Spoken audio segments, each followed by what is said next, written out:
All right. We did Brother Asmund, Sergold of the realm of the beautiful Asmonds. We did him to start because he's our fellow Centerite brother. Next up, we have to pick a leftist. And this is a target-rich environment. There's lots of big ones.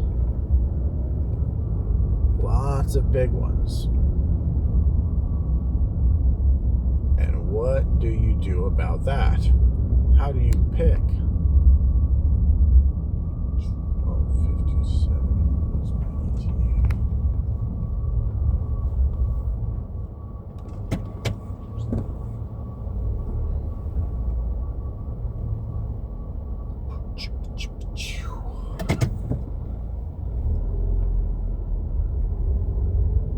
Of course, I'm going to get to them all in due course, and I'm going to keep tabs on them all the relevant ones, which is going to be probably a larger collection of them than almost any other single person even knows exists.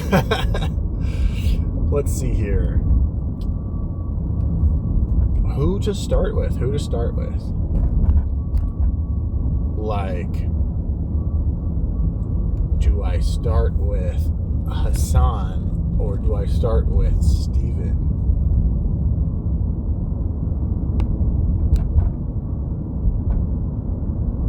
Or do I start with Vosh?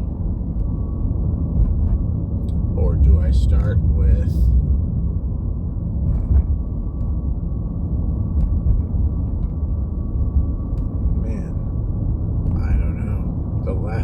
the left of center is a giant place. You've got the bulwark people, you've got the dispatch people, you've got the AO duo, you've got you've got those harpies that screech about the Supreme Court.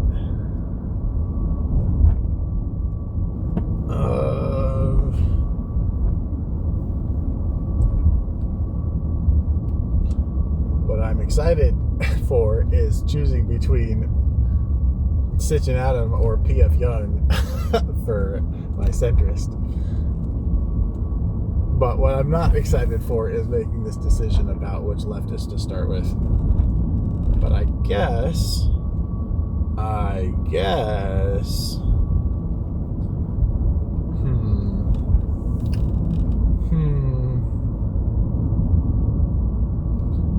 I mean, there's smaller creators too, but they're obviously too small to be the one I start with. People like Brianna Joy Gray, or as my wife likes to say, Brianna Greyjoy, or Jamarl Thomas, etc. Oh, this is not a B tier person, but Sam Cedar is another one that I could potentially start with, but David Pakman, etc.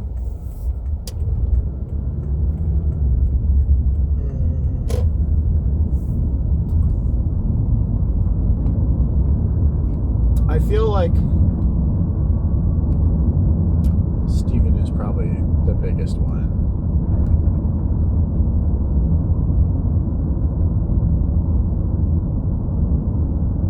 Politically. So maybe I'm wrong about that, but I guess we'll start with him. As disgusting as that is.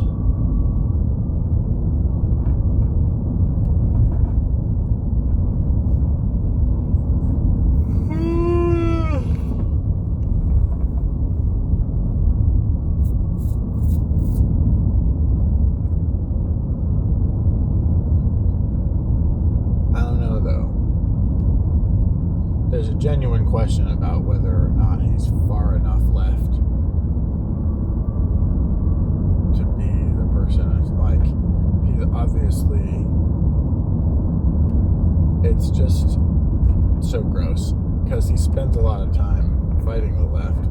which is good. He fights a bunch of the parts of the left that are too far left. But he himself, celebrates the deaths of his political opponents. So that's not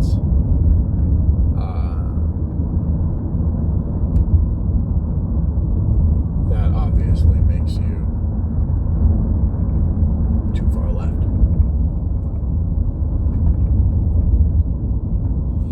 Or, as I would say, too conservative, because the left is conservative and the right is liberal. Anyway, we're going to go and pull up the video I was watching earlier from Destiny, where he was talking about J.D. Vance on Joe Rogan, and we can react to some of that, maybe. I might need to pull up something different of his, but it's just frustrating, because not only does he spend a bunch of his time fighting the left, but because he spent a bunch of his time fighting the left,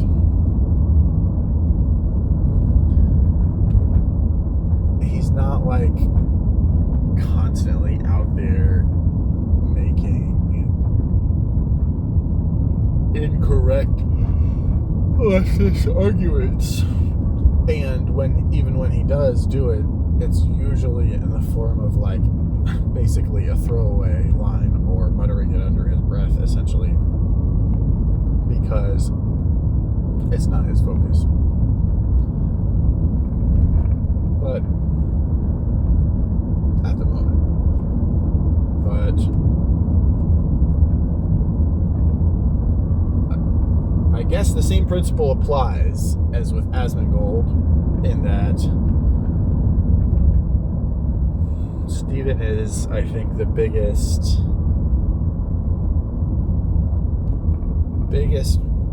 person on the left politically that's also the closest to me, or the most likely to listen to what I have to say.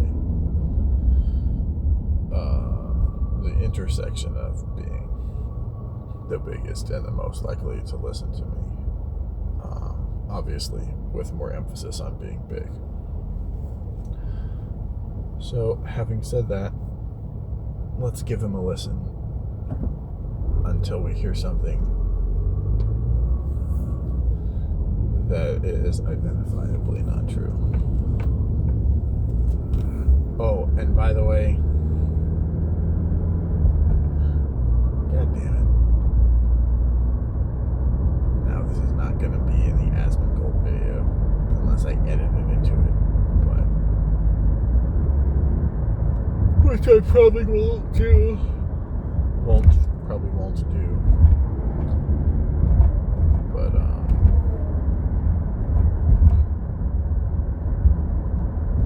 Asmongold having the stance of kill criminals is a leftist position. It's a position that's too far left, and by that I mean it's too conservative, because left and conservative are the same thing. The essence of it means no, you can't. And killing someone is sort of like the ultimate fucking no, you can't. And no, you can't continue to exist because whatever. Insert reason here. Putting aside the fact that it's never morally correct to kill someone unless you just don't have time to do anything else to protect yourself from them, or to protect someone else that needs protecting from them. Unless you don't have time to do anything else, it's never moral to kill that person. But putting that aside, the yes, it is moral to kill that person position is the far left or ultra conservative point of view. All right, now on to Destiny.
Do that, why not Buddhist scripture? Why not put, because that's not reflective of American values. You could make an argument why you should have a bunch of different religious tenets in schools. I think in the Supreme Court there actually are a lot of different sort of historical, cultural, legal documents that are up there, and I want to say that Moses coming down with the tablet is one of them, but I think there actually are other cultural, maybe even other religious elements of this, like where you recognize that a big part of sort of the law-giving tradition in Western civilization is some of these religious texts, not exclusively Christian religious texts. Obviously, some Jewish. There's like an important contribution from the Muslim world in this. So I don't. In the Muslim world? Wait, what do we have that's Muslim in the Supreme Court? That America is a society. Our founders were people who were very much influenced, even if they weren't Christians. A lot of them, of course, were, but were very influenced by Christian culture and articulating American law. So my argument would be, even if you're not a Christian, like does seeing the Ten Commandments. Let me put it slightly different way. Does seeing the Ten Commandments force religion on a non-Christian child? I mean, my argument would be no, and I'd illustrate this by saying, well, there are all of these ways in which you actually could try to force religion on a child, right? Well, it's not the worst way to force religion on a child, but to have it and not represent any of the What is that argument? Sure. So what he's talking about was that there's these Christian nationalists, these guys that are very wealthy, that are trying to fund Christian schools and trying to defund public schools or any other kind of religious school. And what they want to do, and they passed this to get the Ten Commandments in all public school classes. And he's fundamentally opposed to that as a Christian because he thinks it's going to force people to have this in their classes. It's going to push people away from Christianity. I mean, I understand the argument. I just don't see it that way. I mean, I guess if I'm I hear you, but if I'm a non-religious student, I wouldn't care at all. I see the Ten Commandments. I'd be like, oh, at the very history. least, I think I can appreciate it. Yeah. Okay, but what if you're Hindu? What if you're Hindu? What if you're a Muslim and you are seeing that represented, but not your faith? Well, it's a public school. First of all, I think Christian. Say it. I'm pretty sure Muslims. I'm not hardly an expert on Islam, but I think all of the Abrahamic faiths recognize the Ten Commandments as like a significant thing. But I think if I was a Hindu looking at the Ten Commandments,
to a lot of different things. I think that's part of living in a society where there's a exchange of ideas. And what I want to America's perspective here is, again, I'm not saying that anyone cannot be exposed to anything that is outside of the Christianity. I'm actually want my kids to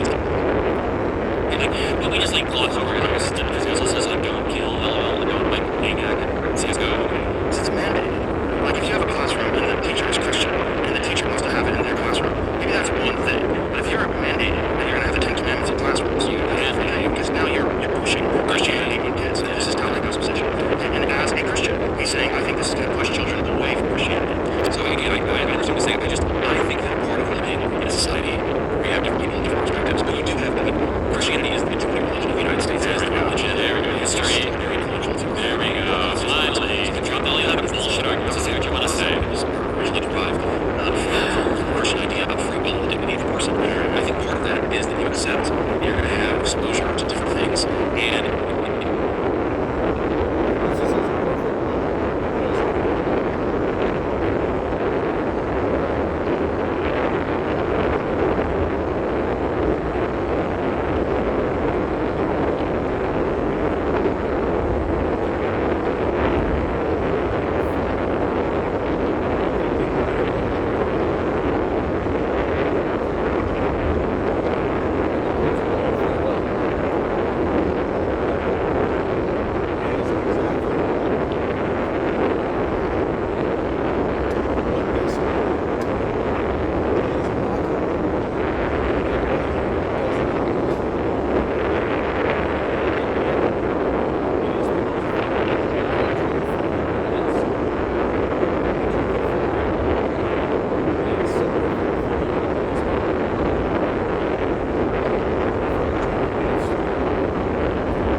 said that you can't operate even a student organization led by the students, where you can't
think that kids should be allowed to chop their dicks around.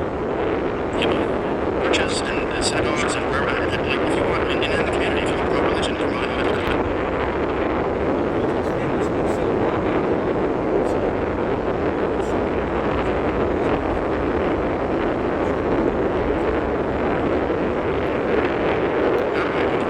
School should be just education. If you're in a religious class, and the class is teaching about religion, that's a different story. Well, you're right. So responsibility of churches and synagogues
for a long time in our country actually prohibited. And so what I think is that we sort of put ourselves in this frame in this country where we said every public display of religion is somehow illegitimate. But I mean, I don't know. I try to live my faith in a way that's consistent across different spheres of my life. I don't preach to people. I don't walk into the White House and tell my employees, you need to follow Jesus as your Lord and Savior. I just try to live my life in a way that hopefully makes people a little curious about what motivates me and what inspires me. But I also don't think that the expectation should be that we tell religious people they're not allowed to be religious in the public square. Because I think that's what we've done over the last 30 or 40 years. I guess, we agree to disagree. I see the Texas thing as an attempt to correct that. This episode is brought to you by Fox Nation. Real American Freestyle Wrestling is exclusively on Fox Nation. Go to foxnation.com and sign up. I'm going to Fox Nation. I think living by example is probably the best promotion of any good way to live your life, whether it's Christianity or any other religion. I think that's definitely the way to do it. But the point is that this is being promoted by very wealthy people who are Christian nationalists who want this to be, they want to, what's going on here, Jim? Bible stories become required reading in Texas public schools. Now, you're taking it to another level. So this is June 26th, this is very recently. Well, what if that's what the community wants, though? That kind of thinking and that kind of mindset is what bothers me the most about some Republicans. I see what you mean. And then there's people that, again, they live their life in a very beautiful way, and they follow the teachings of Jesus Christ, and they're very admirable, and I think that's very attractive, and it makes people very curious about that religion. And I think it brings people to Christ, and I think it brings people to religion. But then there's people like, did you read that report that came from at the start of the Iran war, where there was a guy who was an officer, an uncommissioned officer, who was at a briefing, and this guy came in and was explained to them that they didn't need to be afraid because this war was important because Trump had been anointed by Jesus Christ to bring about his return, and the way Jesus is going to return is by bombing Iran. This is the kind of right-wing thinking. So here it is. Military commander tells troops bombing Iran is part of God's divine plan. So we started getting calls on Saturday morning from people saying their commanders were just trying to tell people, don't worry, it's all part of God's plan. They promised a 200-mile-long river that is 4.5 feet deep, filled with nothing but the blood that their weaponized version of Jesus will spill at the Battle of Armageddon. There was an article where the guy was explaining the actual quotes that the one officer was telling him, the one commander. Yeah, but it's not that. It was very specific. It was very specific what he said. For what it's worth, my attitude on this stuff is, listen, man, as a Christian, you sort of believe that everything is part of God's plan. Even things that are very terrible, you kind of have to Urge us to tell our troops that this was all part of God's divine plan, and he specifically referenced numerous citations out of the Book of Revelations referring to Armageddon and the imminent return of Jesus Christ. This is an ultra maximum overkill? Anointed by Jesus to light the signal fire in Iran that caused Armageddon and mark his return to Earth. If I'm in that meeting, I'm like, hit the brakes. Hit the brakes. That's where you need some of the psychedelics we talked about in the last Joe Rogan JD conversation. That would definitely help. I mean, my response, first of all, obviously, do I endorse that? No. Do I think that it's important that people rein it in a little bit? Because I'm sure you're right, there are a lot of troops there, probably a lot of Christian troops there, not sure this is exactly right. Right. But the important point is, I think it's important as a Christian leader, as Christians, period, one of the things we have to do is just have humility in the face of God's plan. There's a lot that we don't understand. There's a lot that we don't get. And I think especially on matters of war and peace, the approach that I try to take is you try to make the best decisions that you can. You hope that you're on God's side. You don't assume that God is taking your side. That's a very famous Abraham Lincoln quote, and that's the attitude that I take. So for that, what I would encourage then is to say is, you know what? God is in control. We don't know what's going to happen, but let's pray and try to do as good of a job as we can. Trusting in God. If I was speaking to a group of Christian troops, that's what I would say. Well, you're speaking to a group of troops. Sure. Don't know if they're Christian. You're essentially letting these people know that you believe that Trump was anointed by Jesus to bomb Iran so that Jesus can come back to Earth. Come back in a fire. If I was there, I'd be like, can I get the fuck out of here? Yeah, no, I hear you, man. I hear you. Look, yes, and that is the first that I've ever heard of this particular story. How have you not heard of this? And Biden's two brain surgery clearly after the bunker, man. How do you not know these things? That's wild. Okay, here's the other thing I'll say is having heard about this for the first time just now, to your point about the media, I do think it's possible, let's be honest, that they're lying about this. By the way, just as a quick thing, if it was fucking Mamdani doing anything remotely like this, these guys would have their fucking rifles and Confederate flags out about to do a fucking holy war. Like the Crusades are coming back and we're going to New York City, 100%. Whatever that dude said, maybe it was good, maybe it was bad, has been misreported by the press. I always have a filter on stuff, I don't automatically assume. It's also possible that, this is the other thing, he said the commander supposedly had a big grin on his face when he said all this, which made his message seem even more crazy. And I think that's, again, I don't think anybody should have, war is sometimes necessary, but it's never a good thing. And I think it's like a fundamental Christian principle, is there are necessary wars, but war war is always something that you try to avoid. So Right, brave. but saying that this is what's being referenced in the book of Yeah, Revelation. dude, I think that is nuts. I also don't know that, I want to be confirmed that this person actually said that before teeing off on it, because what that sounds to me is like somebody butchering or misrepresenting something that somebody that I know might have said. Quite possible. So I just, you gotta be Also, skeptical. quite possible that you got a really loony guy who is a Christian nationalist, who is a commander, and who is in this position where he's actually excited because he does think Loony guy. this is a holy war, and this is going to bring back Jesus. Well, it's certainly possible. I mean, America's got 30 million people, and we've got a lot of people who believe a lot of things, but A lot of people say, well, a lot of people believe in a lot of things, bro. And A lot of people believe in a lot of things. This is like the zoom in, zoom out, zoom in, zoom out, zoom in, zoom out. Donald Trump saved America when he did this tax thing. What about when Donald Trump punched the fuck out of that woman? A lot of people do a lot of things in this country. What about, like, it's just the zoom in is crazy. And all I can do is People say things, bro. All I can do is Christianly talk about how I think about questions of war and peace, which is we try to do a thing. We try to figure out what it is that is consistent with Christ's moral teaching, and we try to comport our foreign policy with the cause of justice, and that's what we try to do. Recognizing it's always going to be imperfect, but I don't think that we should ever have an attitude towards war like this is a great thing. I'm not crying and smile about that. All I'm saying is I'm skeptical that anybody took that approach because the media misrepresents everything. Do you think that the way that you just described it aligns with our campaign in Iran?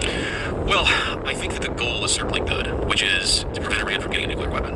And I think that there are obviously a lot of questions about how best to achieve that. There's both a short. Do you think JD making more media appearances is him gearing up for a presidential run or just trying to save face? I feel like everything right now is like a go. Is all lined up for him to 25 Trump after the midterms. But I mean, that's like a super conspiratorial thought, but I feel like everything is, a go. Short-term and long-term piece of it. I think the short-term piece of it is effectively what's already been done, which is you destroy the nuclear sites and you destroy and eliminate the ability to rebuild the nuclear sites. I think there's a longer-term thing, which is where like a lot of debate is focused on right now, which is that building a nuclear program is hard, but it's not impossible. And it's expensive. It's actually not even that expensive. If you look, you can go on YouTube right now and find out how to build an atomic bomb. So part of our Iran policy, and this is where I get frustrated with the people who say you should never negotiate with Iran, part of our Iran policy is like solving the long-term problem. That if we could create this sort of circumstance where Iran would commit, not just to not have a nuclear weapon right now, but over the long term to not try to rebuild that capacity, I think that is a good and valuable thing. If it was your call, would you have done exactly the same thing? But what did the president said publicly that JD was less enthusiastic about it? I think that was the exact phrase that he used. I mean, my attitude towards that, I'm frustrated with the people who say you should never negotiate with Iran. Part of our Iran policy is like solving the long-term problem. That if we could create this sort of circumstance where Iran would commit, not just to not have a nuclear weapon right now, but over the long term to not try to rebuild that capacity, I think that is a good and valuable thing.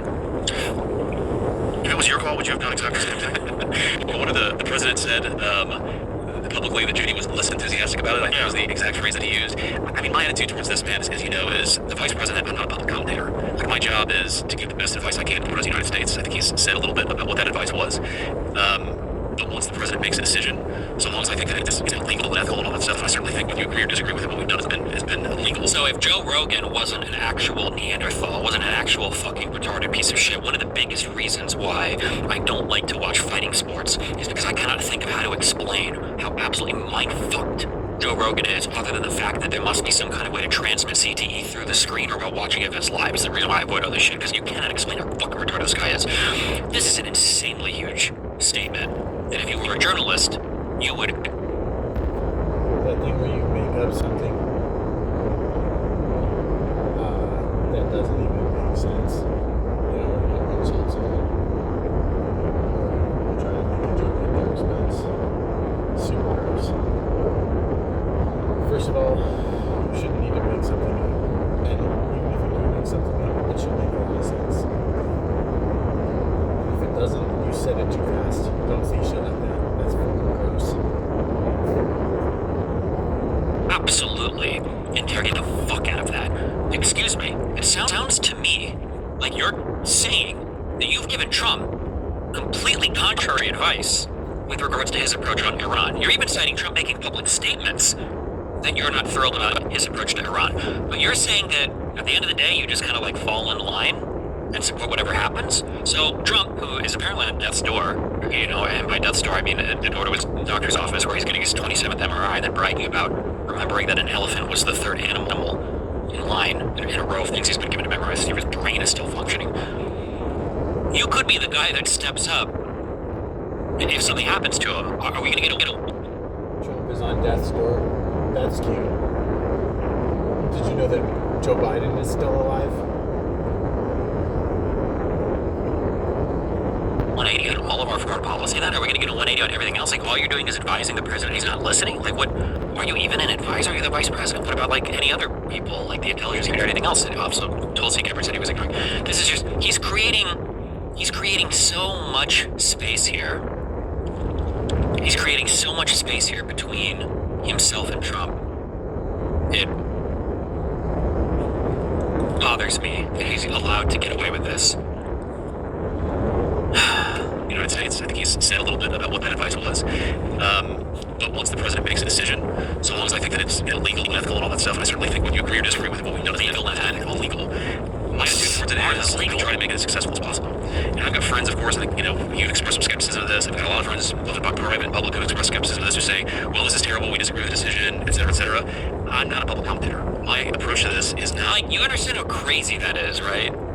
I'm not a public commentator. You're the vice president. I don't even know if the vice president has any fucking job at all, actually. Right? I think the only thing explicitly, like... Even though, again, he's doing it in a disgusting way. He is now making a valid point. Steve, it is. It is ridiculous for Jamie to say that he's not a public commentator. If I was the vice president,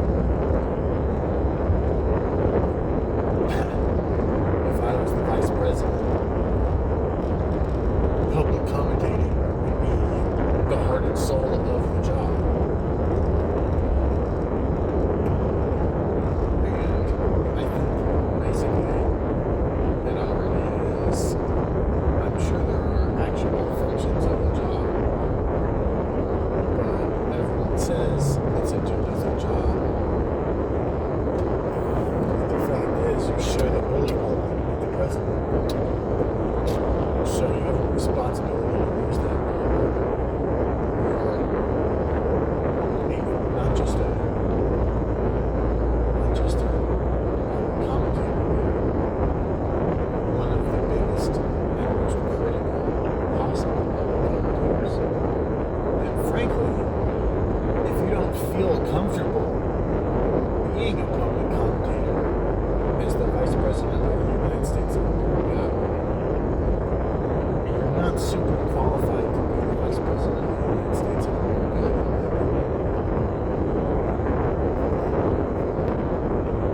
Called out for the vice president is that you're the tiebreaker vote. You're the president of the Senate. I think that's literally, isn't that the only expressly called out job of the vice president? Like, what are you supposed to do if not have some public opinion supporting your president? I don't know if the vice president has any fucking job at all, actually, right? I think the only thing explicitly called out for the vice president is that you're the tiebreaker vote. You're the president of the Senate. I think that's that was the only thing I could think of, was that you're the president of the Senate, but I didn't know that until like a couple years ago anyway, so I'm sure there's other stuff. I mean, it's the odds of there not being other stuff is just astronomically low.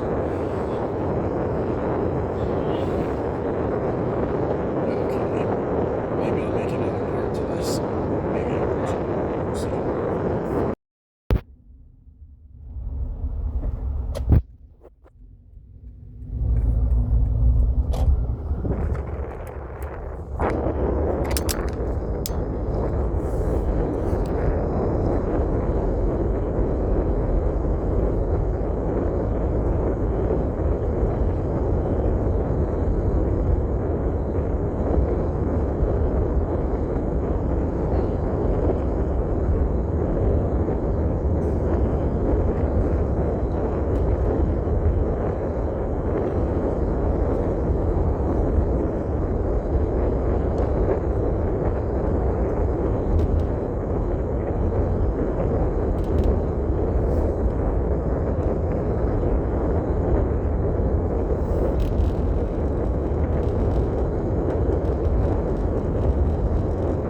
vice president is that you're the tiebreaker vote. You're the president of the Senate. I think that's literally, isn't that the only expressly called out job of the vice president? Like, what are you supposed to do if not have some public opinion supporting your president. It's insane that. But I'm sure Joe's going to push on this a lot, don't worry. The Monday morning quarterback decision that was made 3 months ago, my approach to it is to try to make it as successful as possible, which is why I poured my heart and soul into these negotiations, which is why I've tried to make that goal, Iran not having a nuclear weapon, something that's not true both, not just now, but it's true in the long term, and that's the way that I try to approach it. So what is going on with Iran where it seems like the president keeps saying that a deal's been reached, negotiations have been successful, and then it all falls apart and we start bombing them? Yeah, so true in the long term, and that's the way that I try to approach it. So what is going on with Iran? But it's totally understandable that he didn't. That's your job and my job, Destiny. That's your job and my job, Stephen. Just like I do it to you, you do it to them, and I also do it to you. It's the circle of life. It's the hierarchy of dominance. I'm at the top. There, you're on the bottom. Where it seems like the president keeps saying that a deal's been reached, negotiations have been successful, and then it all falls apart and we start bombing them. Yeah, so how long do we have here? Because as much time as you need. So I have to explain a couple of things in the background so you sort of fully appreciate, people fully appreciate what's going on here. Like, the year is like 2055.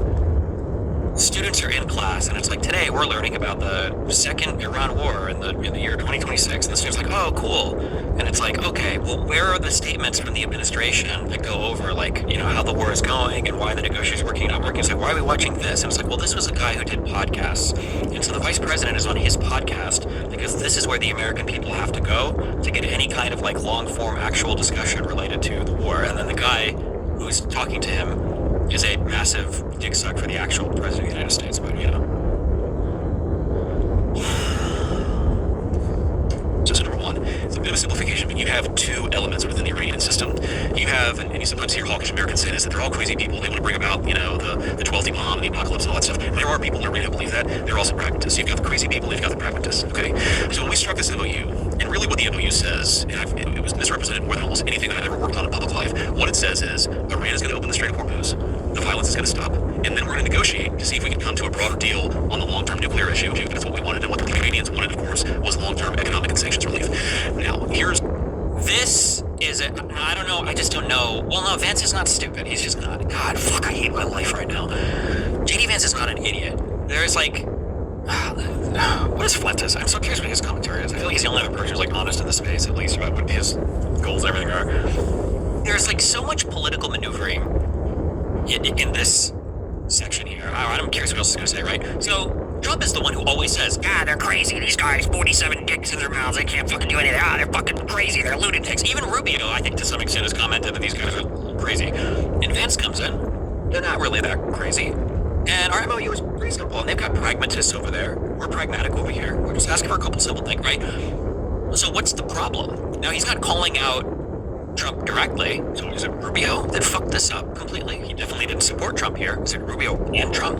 There's this like weird stepchild jockeying for position here in terms of who's responsible for the failure that is Iran. I gotta wonder if the future of the Republican Party, or at least the presidency for 2028, is gonna rest on whether or not Iran is successful or not. And then, Stephen, you need to grow up, stop being gay, and get yourself a partner. And then you'll stop tripping about all this bullshit. And you'll probably have way more interesting stuff to say. Okay? I know it might have sounded like I was joking for 2 seconds ago. But I'm so deadly serious. Okay? Grow up, stop being gay. All these things live with you. Get yourself a partner.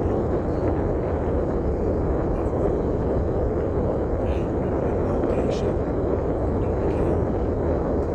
Grow up. Stop being gay. Get a harem of women. Take good care of them. Pay well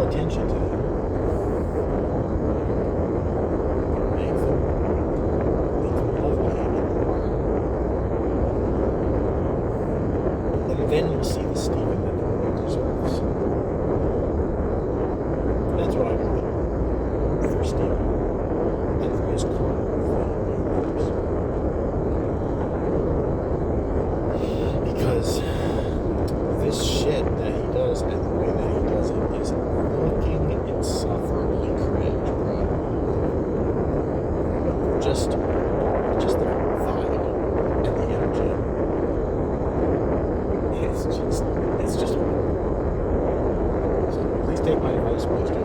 Thank you.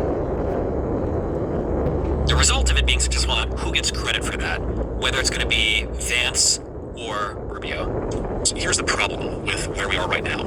And I guess my summary view, Joe, is that I, of course, can't predict the future. I don't know exactly where this is going to go, but I think fundamentally we are on the right trajectory. It's just going to be really messy, and there's going to be a lot of stops and starts. So what happens? The first week after we signed on the EDU, we get 20 million barrels a day of oil out of the Strait of Hormuz. That's what it was before the war. The price of oil comes way down, and there are elements. The hardliners in the Iranian system kind of freak out a little bit. They're like, oh shit, did we just give away our major leverage with screw nuclear weapons? We just gave away the SO in this MOU. And so there was this kind of freak out in their system. So they shot at a couple ships. We responded. I think that's entirely appropriate, of course. If they're going to shoot at ships, we are going to shoot at the people who are shooting at the ships, or we're going to destroy the facilities that they're using to shoot at ships. So that happens. Okay, and then the Iranians are like, oh, no, fine.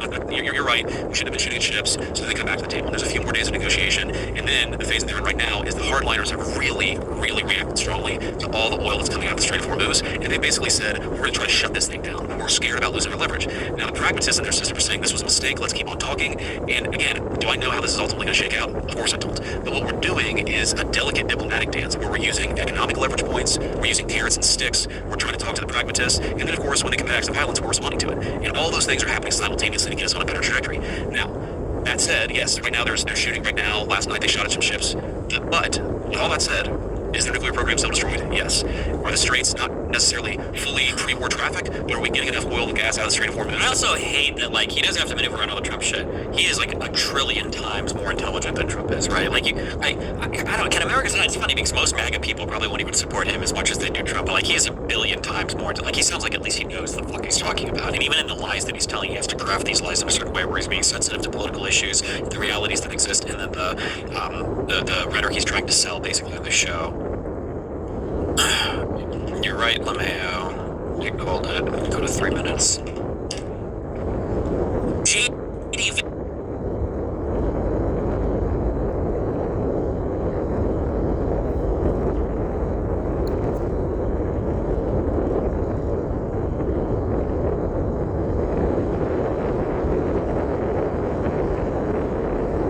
Is this the dead zone? Are we in the fucking dead zone?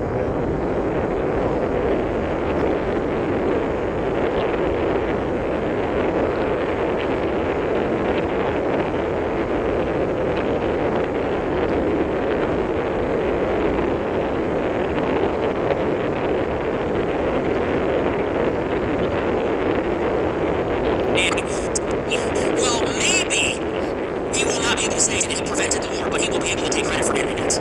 That's good as well. I'm going to tell you what his answer is going to be. I'm going to predict the future again. Watch. 2027, he'll be on the debate stage, or he'll be asked by the press, Mr. Vance, Vice President Vance, when the war in Iran started, you were in the room when it happened.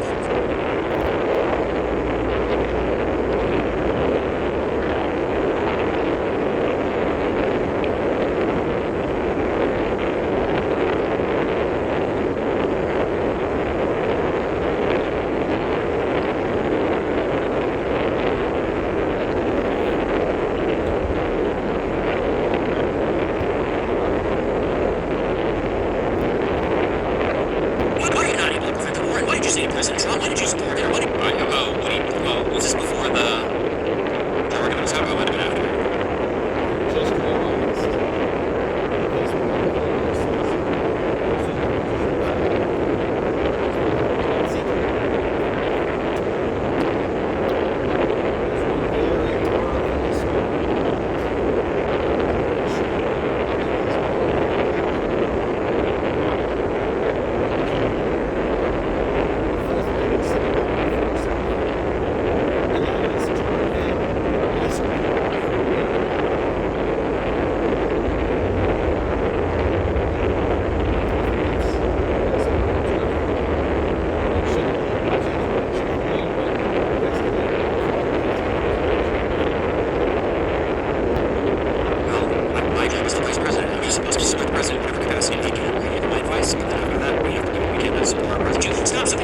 really wanted to go to Islamabad to work out the peace deal.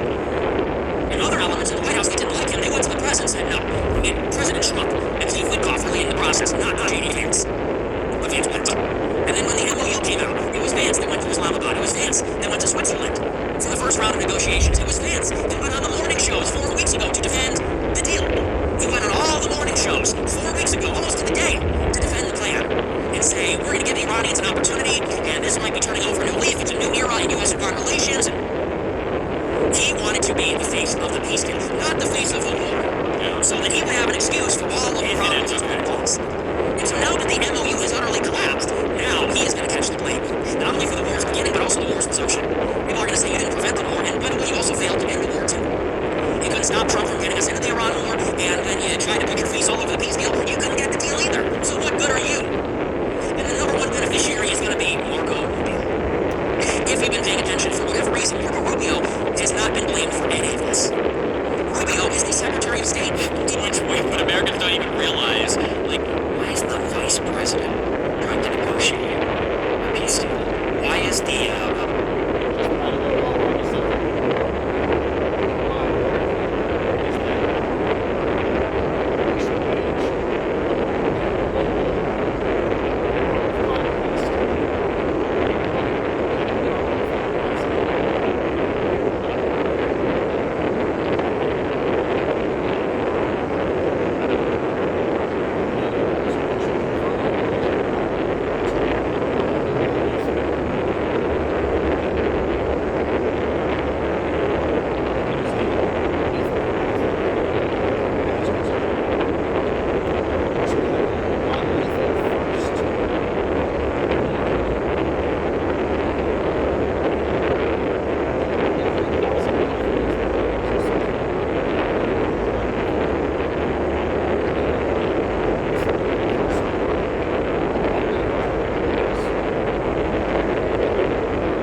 should be one of the principal actors in our foreign policy as we carry out this war in Iran. Secretary of State, fully loaded diplomat, is for whatever reason not seen as one of the major parties to the conflict. Instead, he's getting the credit for our far more successful Latin American file. He's getting the credit for Southern Spear. He's getting the credit for extraditing Maduro. He may get the credit if and when we're able to impose our will on Cuba. And so our far more successful Caribbean Latin American file is going to be all him. And our disaster of a Middle Eastern file is going to fall on J.D. Vance. And so this is why over the past couple of weeks, Vance threw himself in front of Islamabad, threw himself in front of Switzerland. He wanted to be the face of the MOU. What was Rubio doing in the meantime? Rubio was holding a negotiation between Israel and Lebanon at the State Department. And whereas Vance was in Qatar trying to sell Americans on this deal and trying to sell Americans on giving Iran $3 billion and sell Americans on making peace with Iran and normalizing relations and we can trust them, Rubio was at the State Department making a deal with our allies, Israel and Lebanon. And Rubio went to the Gulf and was getting tough on Iran. He said, oh, Iran is worried about Lebanon's sovereignty, well, then stop giving money to Hezbollah. Iran wants to open up the Strait of Hormuz, well, we want freedom of navigation. And so in a way, the peace process is becoming a battleground for a proxy war between Rubio and Vance. Rubio and Vance are selecting different parts of the peace. Is for whatever reason not seen as one of the major parties to the conflict. Instead, he's getting the credit for our far more successful Latin American file. He's getting the credit for Southern Spear. He's getting the credit for extraditing Maduro. He may get the credit if or when we're able to impose our will on Cuba. And so our far more successful Caribbean Latin American file is going to be all him. And our disaster of a Middle Eastern file is going to fall on J.D. Vance. And so this is why over the past couple of weeks, Vance threw himself in front of Islamabad, threw himself in front of Switzerland. He wanted to be the face of the MOU. What was Rubio doing in the meantime? Rubio was holding a negotiation between Israel and Lebanon at the State Department. And whereas Vance was in Qatar trying to sell Americans on this deal and trying to sell Americans on giving Iran $3 billion and sell Americans on making peace with Iran and normalizing relations and we can trust them, Rubio was at the State Department making a deal with our allies, Israel and Lebanon. And Rubio went to the Gulf and was getting tough on Iran. He said, oh, Iran is worried about Lebanon's sovereignty, well, then stop giving money to Hezbollah. Iran wants to open up the Strait of Hormuz, well, we want freedom of navigation. And so in a way, the peace process is becoming a battleground for a proxy war between Rubio and Vance. Rubio and Vance are selecting different parts of the peace process, the parts which they think will confer upon them the biggest political benefits in 28. The problem is the entire time you're trying to jockey for position like this, the actual executor, the actual person who's in charge of it at the end of the day figuring shit out is an actual lunatic fucking retard. So you have two men position like this, the actual executor,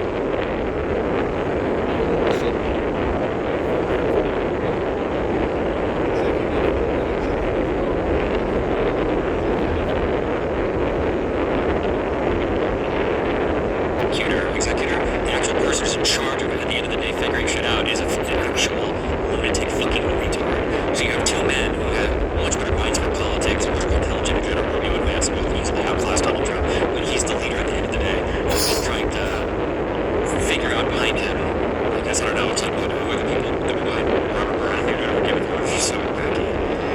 Rubio thinks that by Gorbachev and being the neocon, I don't trust the Iranians. The Iranians need to get out of Lebanon before Israel does. Here's our deal between retard. So you have two men who have much better minds for politics and much more intelligent in general, Rubio and Vance, both easily outclassed Donald Trump, but he's the leader at the end of the day, and they're both trying to figure out behind him. I guess I don't know, it's like who are the people that are behind Robert around here to give it to him. He's so wacky. Rubio thinks that by Gorbachev and being the neocon, I don't trust the Iranians. The Iranians need to get out of Lebanon before Israel does. Here's our deal between Israel and Lebanon. And steering clear of the bad stuff. He thinks he's going to be seen as the seasoned diplomat. He's going to be the more effective politician.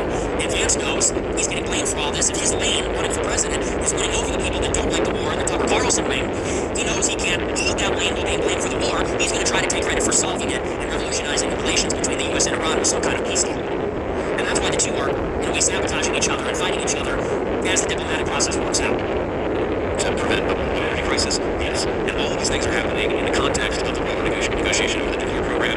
You never know where this is ultimately going to end up, but that's where we are. And I just say one little thing about this, because there are people who seem like Pence, who sort of super my predecessor, who say this. There are people, who super hawkish in the American system who have attacked the deal, and frankly, this voice have tried to derail the deal. And what I always say to those people is, what is your proposal? What is your actual argument? So just take the Strait of Hormuz, like the narrowest, in some ways the most important part of this back and forth right now. The Strait of Hormuz is a narrow waterway. To the extent you shut it down 25% of the world's energy supply. Okay? You can take $100,000 and go buy a bunch of drones at the black market and post yourself on an island in the Strait of Hormuz or near it, and you can fire drones at that ship.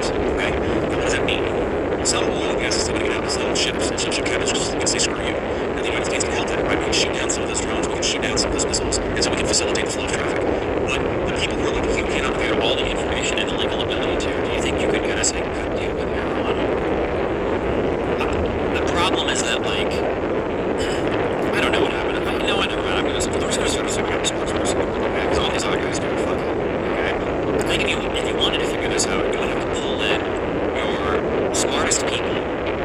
You have to think. Just so you know,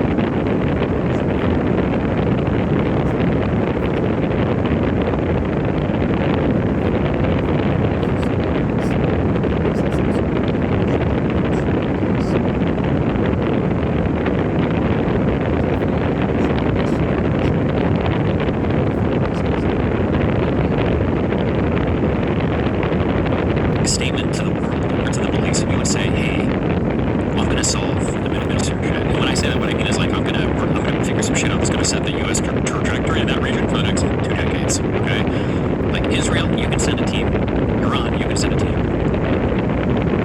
And then you pull together whoever you think your best advisors are in the United States, or who can give you information on it. And then you have to figure out some like what is the path forward for this region, like holistically, because any deal. The problem right now is that you have Iran, you have the United States, and you have Israel. And you're in a very weird jigsaw of unworkable shit. Israel cannot tolerate Iran funding Hezbollah, okay? But the United States cannot tolerate Iran shutting down the Strait of Hormuz. But Israel and the United States have a relationship with each other. So what do? If the U.S. and Israel, the love triangle is, if this is to work, well then we have to agree to get rid of Hezbollah, but then Iran fucks us. For Israel, the U.S. can't go to war forever against Iran. It's destroying the oil markets, world standing, and everything else. But you can't capitulate to Iran or the United States because of the Hezbollah shit. And then if you're Iran, well, you're not going to give up your Roxanne. Lebanon is like your most successful nukers. This is your best orbiter. You're not going to ditch Hezbollah.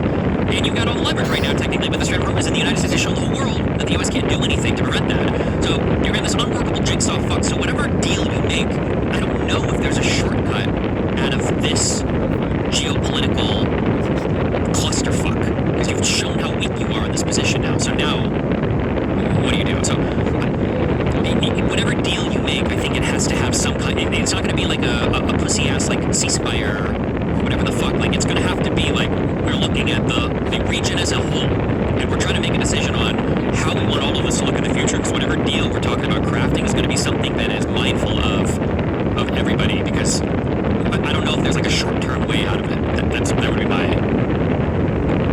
feeling. Machine with the Iranians. The reason why that's fundamentally idiotic is because so long as you have some person who's willing to fire off a few cheap drones, you're going to have some ship captains who say, no, we're not willing to do this. So we got to kind of use all tools at our disposal. The military is one tool, but diplomacy is another tool. And I'm very frustrated by the Americans and frankly by people in other countries who are like, you cannot negotiate with the Iranians. Well, then what is your proposal to get people to stop shooting at ships in the Strait of Hormuz? You can bomb them. You can take away their radar. You can take away some of their drones.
like you have to be holistically ready to deal with stuff like that. The United States military doesn't lack firepower or doesn't lack capability per se.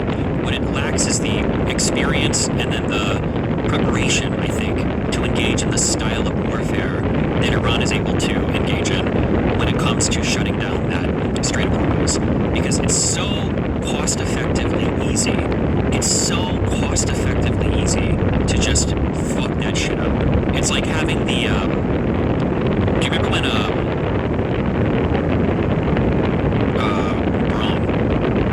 Braun was talking about maybe fighting the mountain for Tyrion?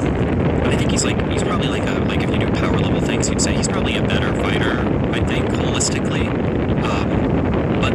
But what does he say, right? Like, well, he's a better fighter. I could probably dance around. I could probably tire him out. Maybe he drops a sword or whatever. But one simple mistake and he's dead immediately. Like if he fucks up even one time, it's over. And that's kind of, I think, what it's like when it comes to like controlling places like the Strait of Hormuz. And you can have good defenses and you can try to blow up where missiles are coming from, but launching drones is cheap.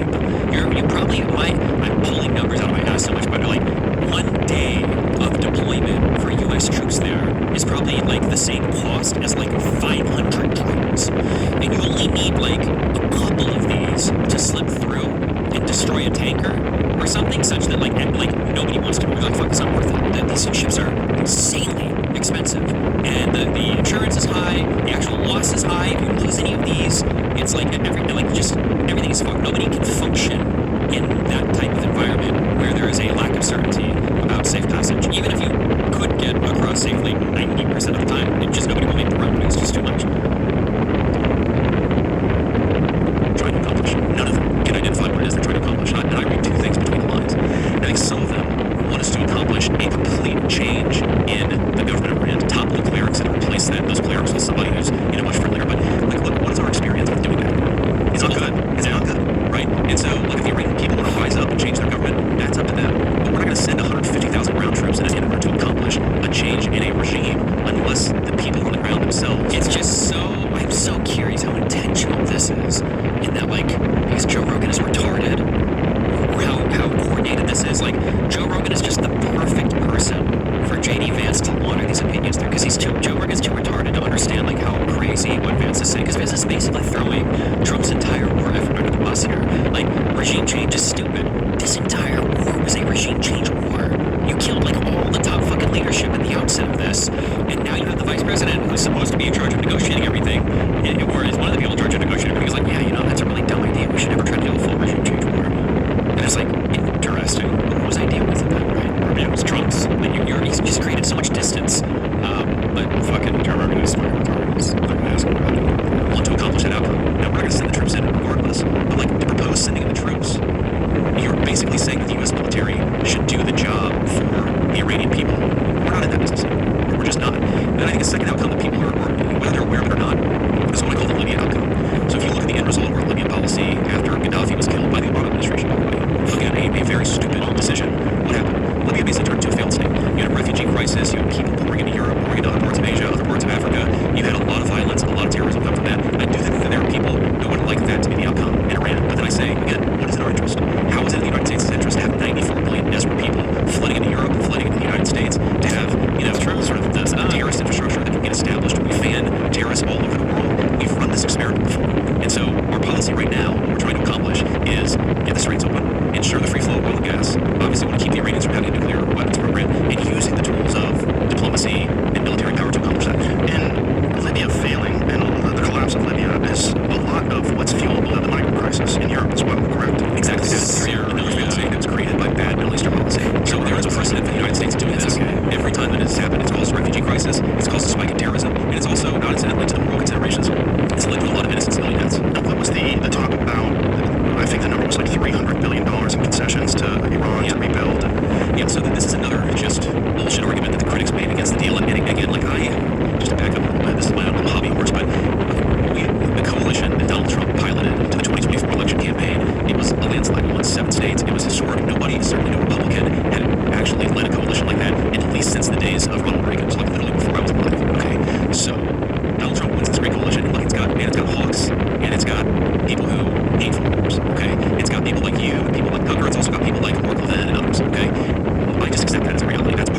solution. I don't say that anybody is welcome or unwelcome. I say that if you're willing to sort of help us, you're going to get a lot of what you want. You'll get everything that you want.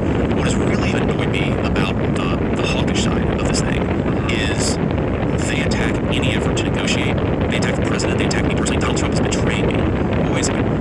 If you want to have like a hawkish policy towards Iran, the idea that Donald Trump has betrayed you because he's also trying to negotiate to get a good outcome for the American people is crazy. As you see, a lot of these people completely flip on him, and that brings me to the $300 billion point. What we did with the MOU is we actually worked not just with the Iranians, but with the Gulf Arab states. What is the term MOU? What is the memorandum of understanding? It's the basic structure of the negotiation. So what happened here is, okay, so people sort of think of the Middle East as like Iran versus Israel, like a lot of people do. There's also a massive number of Gulf states that are really important, good allies to the United States. You know, they and Israel don't always see eye to eye. We're obviously very close to both Israel and the Gulf states. And the Gulf states actually came to us and said, you know what, if the Iranians are really willing to change their behavior, we'd like to invest in rebuilding the country. Now, whether they change their behavior is something that's going to be determined over the long term. We're going to see real changes. We want to see them stop funding terrorist organizations. And also, of course, none of that money comes from the United States. But if Iran... Why they call this one an MOU instead of just a ceasefire? I'll say a thing, I don't know if this is even remotely in the consideration, but a ceasefire is a thing that happens between two countries that are at war with each other, and we're not at war with them, so we'll just call it a memorandum of understanding. That's my guess, but I have no idea. The biggest enemies in the region are saying, we'd like to invest if they've changed their behavior. Would the United States let us when we release the sanctions that would make it possible for the UAE and Saudi Arabia and other countries to invest in Iran? And our attitude was, well, isn't that a victory for us? If Iran's biggest enemies see that they have changed themselves so much that they're willing to invest in the Iranian economy, isn't that like the definition of a win-win? And then you had all these people saying, no, you can't give them $300 billion. So we're not talking about giving $300 billion. We're talking about letting other countries invest in Iran if Iran has changed the way that it treats the Gulf Arab countries. It's fundamentally between them, meaning the Iranians, and the Gulf Arab countries. So there's this line in the MOU that basically says that if Iran meets all its obligations, then we will permit other countries to invest in Iran. That's it. And that, like again, the hawks attacked us and misrepresented this and lied about it and said the Trump administration is going to give the Iranians $300 billion. And it's totally fake. It's completely made up. And it was done purely in order to politically take the negotiation. So there's been this interesting dynamic here where, as we've been trying to negotiate, there have been these extraordinarily well-funded efforts to take the negotiation, to prevent us from reaching a deal, to change American public opinion, which, by the way, Israel public opinion, people love the idea of That's an APAC algorithm right there, 1 trillion%. We're extremely well-funded. Take the deal and influence American public opinion. trying to negotiate. There have been these extraordinarily well-funded efforts to take the negotiation, to prevent us from reaching a deal, to change American public opinion, which, by the way, if you look at the public opinion, people love the idea of actually getting to a final resolution of this thing. Americans they're not game for long-term, open-ended regime change wars in the Middle East. What a stupid fucking statement. I understand where deserved politics, but did you know that if you actually look at what the American people want, everybody actually wants a solution to the problem and not an infinite war? Like, you've just described every single conflict ever. Who the fuck is ever in favor of infinite war ever? What does that even fucking mean? They're okay with us using the military to accomplish discrete objectives. They're not okay with open-ended obligations. What do you think the motivation of the Hawks is? Do you think this is, are they influenced by defense contractors? Are they what's the reason why they're so keen on continuing to bomb? I think with any big group of people, you have diversity of opinions. So sure, I'm sure that you have people who are influenced by defense contractors. There's a lot of talk about how much is the Israeli government influencing American politics, and there are certain people within the Israeli government who hate the deal, and we see exact evidence. There was a Times story that came out yesterday that basically there are certain influencers in America who are being paid in order to attack the deal. I think some of it is just pure political ideology. It's foreign policy perspectives that are much different from mine. They think that America should that we can basically, you can wave a magic wand with the military and accomplish whatever you want. And, it's not that simple. You actually have to have a very clear objective. Military power can accomplish a clear objective, but you've got to have that clear objective. You can't just say, we're going to bomb until something good happens. That never works. The United States has tried it before. That's a combination of things. But I definitely think you have seen this very discreet, extremely well-funded campaign to try to derail the negotiation and try to derail the deal. And, there's this Time article that came out yesterday. A friend sent it to me. It's like worth reading because it lists a bunch of people who have quite literally. If it seems like I'm not saying very much, just keep in mind that I already said a while ago exactly what I think should be done in regard to war and the rest of the world. I think we should conquer the rest of the world militarily in a non-lethal and maximally peaceful fashion. That we should keep our lethal capabilities in reserve. We should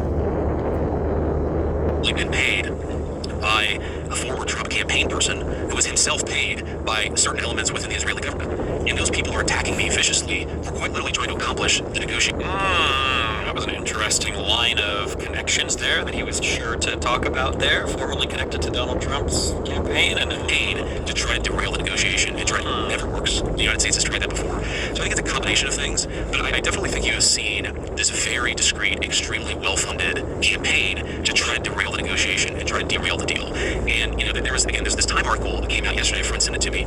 It's like worth reading because it lists a bunch of people who have quite literally been paid by a former Trump campaign person who was himself paid by certain elements within the Israeli government. And those people are attacking me viciously for quite literally trying to accomplish the negotiation objective that the president set for the country. So What is their position? Like, they're attacking you how?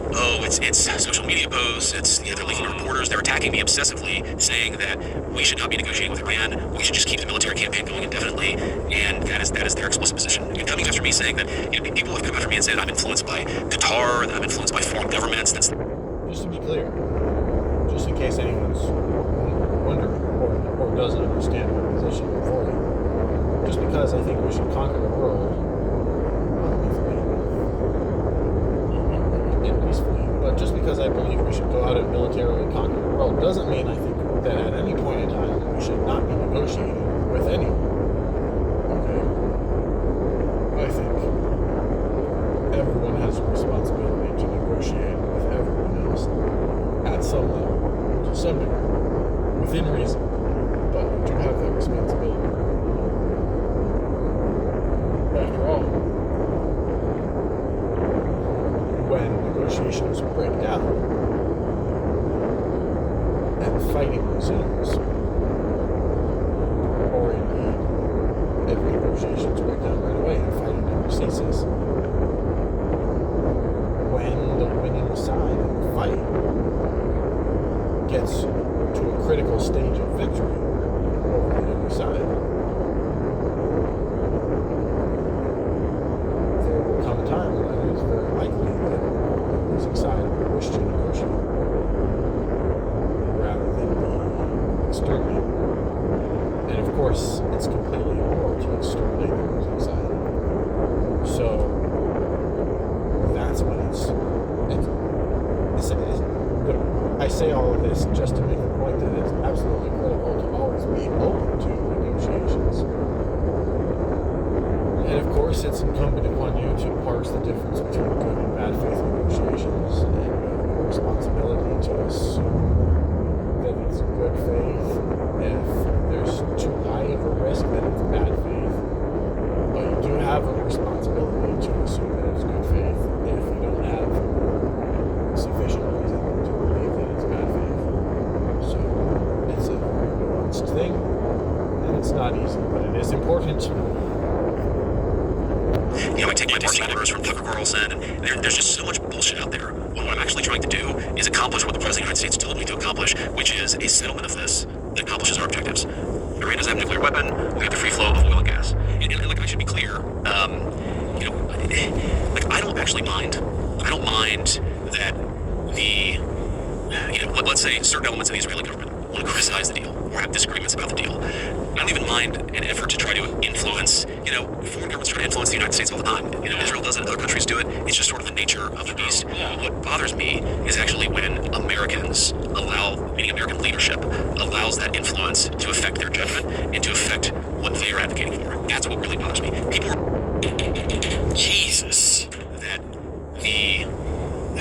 let's say certain elements of the Israeli government want to criticize the deal or have disagreements about the deal. I don't even mind an effort to try to influence, foreign governments try to influence the United States all the time. Israel does it, other countries do it. It's just sort of the nature of the beast. What do we not like? What bothers me is actually when Americans American leadership, Rubio or Trump or others here, when American leadership is being influenced by other parties like Israel here to fight against Vance. Jesus. Affect their judgment and to affect what they are advocating for. That's what really bothers me. People are always going to try to influence the United States of America, whether they're allies of ours or whether they're enemies of ours.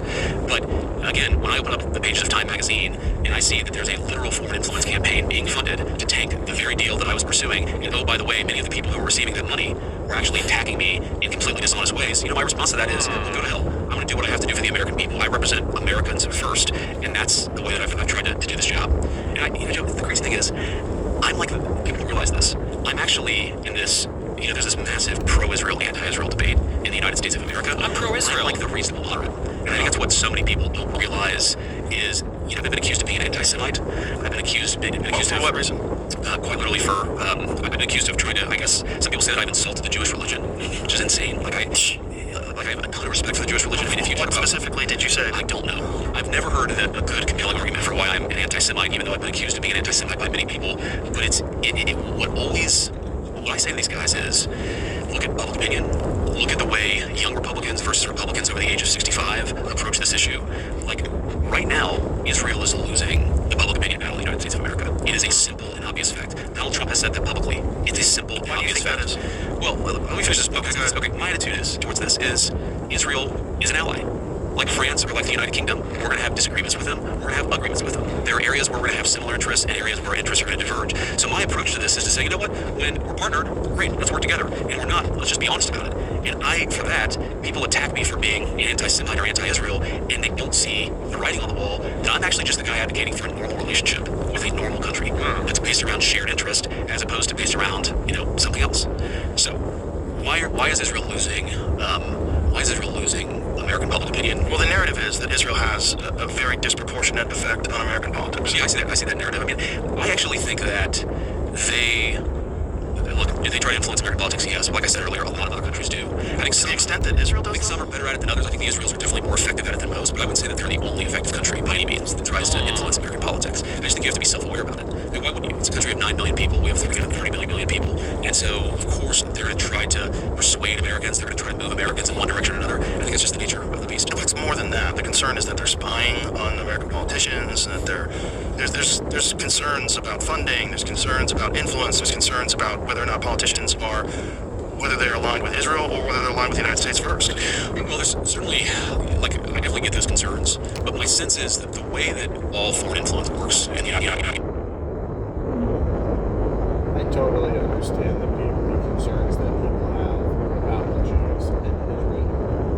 However,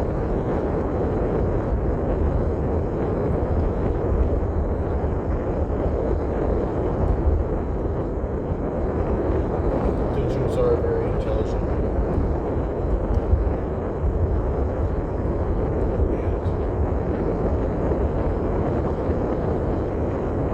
And therefore, they have a very huge capacity to rebel. And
is people try to manipulate American public opinion, and then from manipulating public opinion, they try to get the outcomes that they want. And this thing is a very good example of this.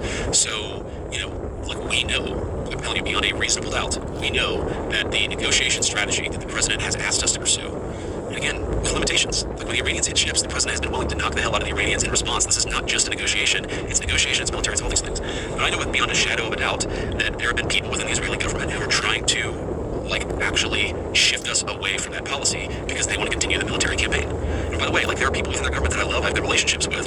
I hope, and I don't think that they're part of this. I mean, the ambassador of Israel to the United States, I think is actually a really good guy. Obviously, he cares about Israel first, and I care about America first. But there are some people within their system we know beyond a shadow of a doubt who are manipulating and trying to change American public opinion to keep the war going on indefinitely. Again, not towards any objective, but just indefinitely. So, does it happen? Yes. But I guess what I would say to the Americans who sort of see this and are frustrated by it, my attitude would be, you should be frustrated at American leaders who are, persuaded by this, affected by this.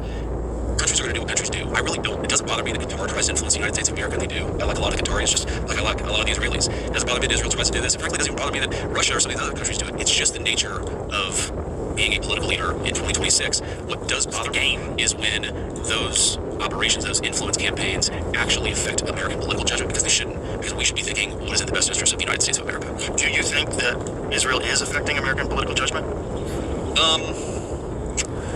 I mean, I certainly think that there are a lot of talking points and there are a lot of arguments that make their way into American political discourse. I think there are a lot of social media campaigns that definitely influence Americans and affect Americans. Do I think that it's been dispositive on any particular issue? I think it's a much more difficult question. Do you think that we would have started this war in Iran without the influence of Israel? I think the president, completely separate from any influence from Israel, believes very strongly, and again, I agree with this, that Iran should not have a nuclear weapon. Right, I think he was willing to do things. Bombed them in June, where that was the initial attack, right? June of last year. Yeah, right.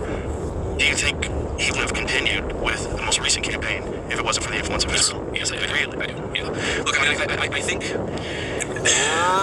I see it from people that are in our coalition. This would be my flip side to the hawks who have been attacking me or the president mercilessly over negotiation. I would sort of turn this back. Oh my God,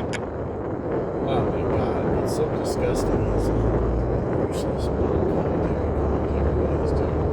He's doing such a lazy job at his job. And it's because his opinions are doctrinal.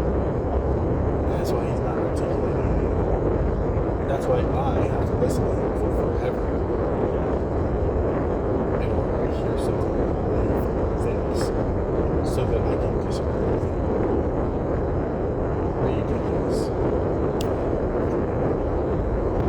Some of the doves are some of the realists who have been attacking the President of the United States. The doves? Those are these people? These people. As we call them, the doves. You never heard that phrase? I've heard hawks. I've heard hawks. I don't think I've ever heard doves. Hawks and pigeons. Hawks and, I don't know. I think it's more doves. Doves is good, right? So, what I think a lot of people, I've heard this argument, is this idea that Donald Trump, was sort of, have you heard people say he was blackmailed into this? Yeah, I think really that's not true. It's just not true. I've seen the decision making up close again. Whether you agree or disagree with our negotiation, or whether you agree or disagree with the decision to launch the campaign in McFury to begin with, the idea that Donald Trump is being blackmailed is crazy to me. Because again, I see the way that he makes decisions. I see the way that he processes this stuff. Like the idea that he picks up the phone with anybody and says, hey, look, I'm going to take orders from you. No, that's just not how Donald Trump operates. Can you understand, though, why people would come to that conclusion, especially because of the Epstein files? Especially when they watch you. What do you mean? Well, the Epstein files were supposed to be released, and there was a tremendous amount of resistance to those files being released. And that concerned a lot of people. Because if you're talking about very wealthy, powerful people that were Pam Bundy. She's gone. You're basically saying, the fear is that whatever's in the Epstein files was used to blackmail the administration into doing the Iran thing. Or at the very least, the people that were involved in the Epstein files that didn't want them coming out had undue influence. Well, again, I say this with all candor, we absolutely screwed up the comms of the Epstein files, we just did. But do I think the reason we screwed up the comms is because we were trying to hide something? No. I think the reason we screwed up the comms of the Epstein files is one, Pam Bondi said, the client list is on my desk, right? Well, see, they had binders. They were standing in front. But those binders were largely documents that had already been released, right? Yeah. So here's, let me try. So what was the purpose of that performative display of the Epstein files? And she was saying there's tens of thousands of hours of film. I don't know what the purpose of it was, but I know that the effect of it was to make people mistrust the entire effort. And what I think was happening, look, I know Pam, I like Pam, I don't think there was anything malicious going on. I think Pam was trying to respond to the moment. I think she overstated what we had and what we didn't have. Oh, and I think that she, later, bitch. Later. A lot of people, including me, Later, bitch. one of the OGG Epstein conspiracy theorists have probably gone down every every single rabbit hole we can go down, most of them today. Look, the original sin of the Epstein investigation, and obviously I'm biased here, but it was not what Donald Trump and the administration did in 2025. It was you to go back to 2007, 2008. The original Alex Acosta investigation of Jeffrey Epstein, where he basically dropped the federal charges. I think Epstein ended up getting prosecuted on some sort of local thing. But the original warrant, back in 2008, what was he looking for? What was he allowed to look for? What were they collecting? It was not looking at a broader conspiracy. So that happens. Okay, Epstein gets pinched. I think he goes to prison, or maybe this is when he was on house arrest. But like anything that existed from the 80s and 90s up to 2006, 2007, anything that existed that we didn't get back then was disappeared. Right? So, like when people say, has what you've seen on the inside make you think that that Epstein never blackmailed people, or that Epstein never engaged in broader sex trafficking? No, absolutely not. What I have seen, and I've looked at most of the files, is that there just wasn't dispositive evidence. And if that dispositive evidence ever existed, it was probably destroyed after 2006, 2007. Now, like again, in our defense, yes, was there some bitching and moaning? Was there some back and forth? Yes. But we eventually collected 6 million documents as part of the effort. The president, people say the president was forced into releasing the documents. Like, again, the idea that Donald Trump could not have killed that legislation, especially with the United States Senate, is a joke. He absolutely could have killed it. What did he do? He actually said, nope, we're going to release these files. He thought, he was annoyed by the story. He was annoyed by the Democrats accusing him of doing things bad. He absolutely was killing it for a long time. And then one day, I think he just got tired of it. He was like, you know what, fuck it. Just release it. And Mike Johnson got thrown under the bus because Johnson was helping him. Remember, I think it was the longest vacancy, in U.S. history when they had, a congressman had won their election. I don't remember who it was or which state it was, but Johnson wouldn't seat them because he knew that the second he seated that congressman, that she would have been the vote that would have sent the Epstein file law up to the Senate and then to the desk to sign. And then eventually Trump was just like, fuck it. And then Mike Johnson was like, okay, well, I guess, yeah. By the way, do I think there was I've never seen a single piece of credible evidence that the President of the United States engaged in wrongdoing with minors. Never. So that what he's talking about is this democratic idea that he somehow was a pedophile. It's absurd. There's no evidence for it. Now, the Epstein law gets signed. We find 6 million documents. We find out 3 million of them are actually responsive, has something to do with the Epstein estate. We release all of them, with the exception of a few things that are like, the courts have said that we have to redact certain things, we can't release certain files. But we did release all these files. Did it take longer than it should have taken? Yes. But we did release these files. And again, the problem here is not anything that's in the files. About the VP of Trump? This is your future president, buddy. Investigation. It was designed in a way that was way too narrow. If there was a broader conspiracy, and my view is that there probably was, the evidence that existed in 2007, that was the opportunity. So when you say there probably was a broader conspiracy, what exactly are you saying? I think there are a few different options. I mean, look, man, you can literally do 2 episodes about this. I've gone down every rabbit hole. There's this funny New York Times story, somewhat true, somewhat false, but where Susie Wiles, the White House chief of staff, says, well, JD's a conspiracy theorist on this. Like, I am, actually. I've gone down every rabbit hole here.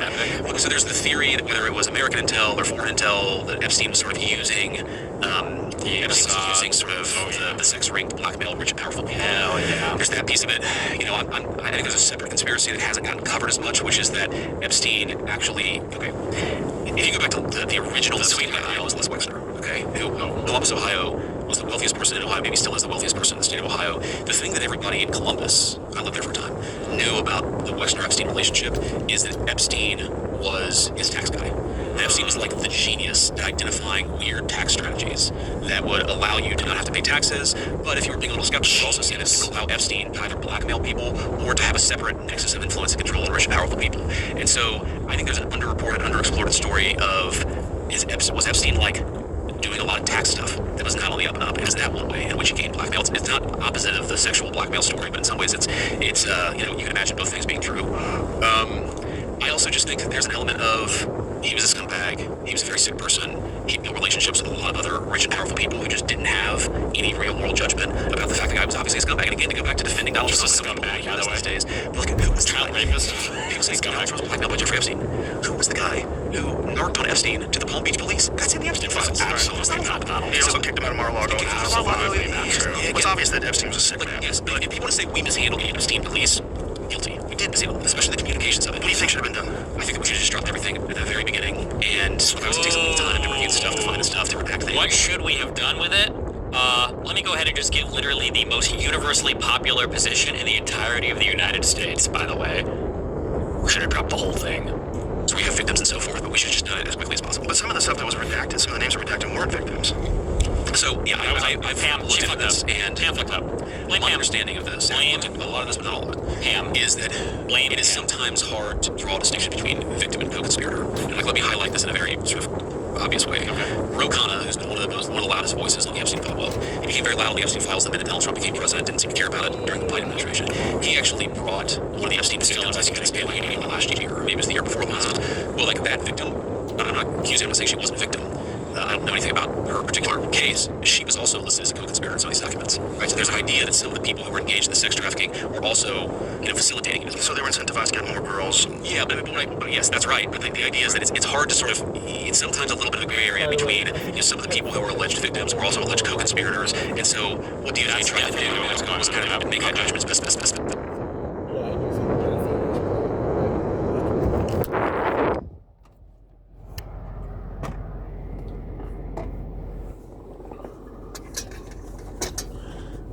It's the whole yes I can love whoever I want to love thing.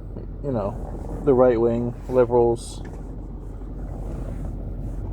they're all about yes I can, yes you can, yes he, she, it can, yes we can, etc. Conservatives, the left, they're all about no you can't. No you can't have free speech. No you can't have slaves. No, you can't have sex with children. See, good things and bad things. See?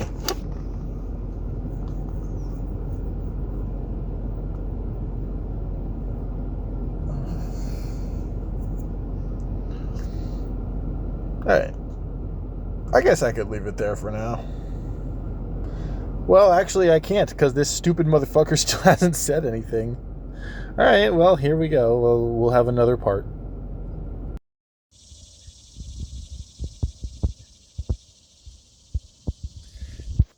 It's the next day, but we're still shooting the same video. Conspirators, and so what DOJ That's tried to do what was going on, kind of make that judgment as best they could and release as much as possible. Okay. But it's clear that he was trying to get in contact with anything people clear? that he felt were influential. It was clear that he was trying to A get people billionaire to wants to be get friends with together on the influential people? island and meet What? at parties. So there was something he was doing where he was trying to either influence people or compromise people. Correct. So it's not, there's some sort of an operation that was going on. There is a story there, and I will go to my deathbed believing there's a story there, but I can't prove it.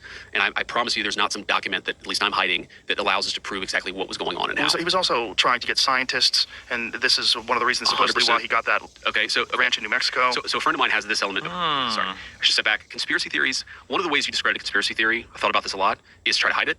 Another way you discredit a conspiracy theory is by flooding the zone. So one of the things I've tried to do when looking at all this stuff is to try to understand sort of where it fits in and to try to separate the real from the fake. But one really interesting element of the whole Jeffrey Epstein saga. Okay, so he dies in 2019. Yeah. Right, this is at the very end of the first Trump administration. His death coincides very, very closely. This is not my observation. This is a friend, but I don't want to reveal confidences here. It coincides very closely with the end of what you might call the era of censorship in academia.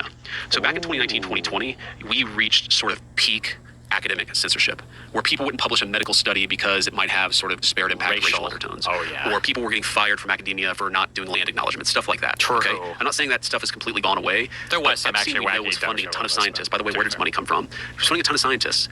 But like when he died, it's almost like the era of censorship started to break. Can I just say how unfucking believable it is?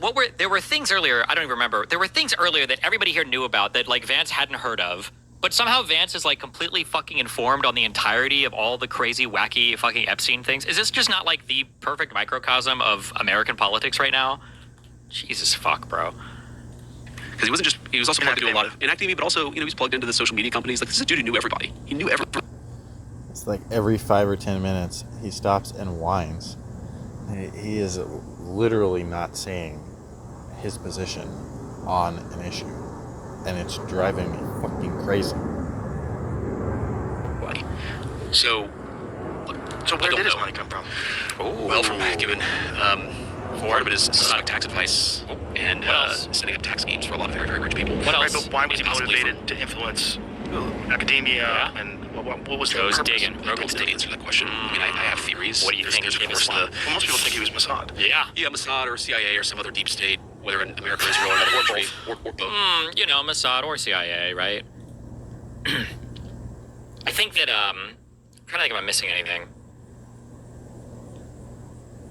I love you, buddy. I know you're saying there's a lot of dog whistling that people do around the Israel stuff. I don't know if Vance is anti-Semitic or hates Israel. I don't know if I've ever gotten that vibe from him. And I feel like in this conversation, I feel like Vance has dispositionally kind of gone to bat for Israel quite a bit. Like, I don't think he's proffered or pushed a single crazy, wacky Israel Mossad conspiracy theory in this entire conversation. And I think he's had the opportunity kind of too, but I don't think he has at all.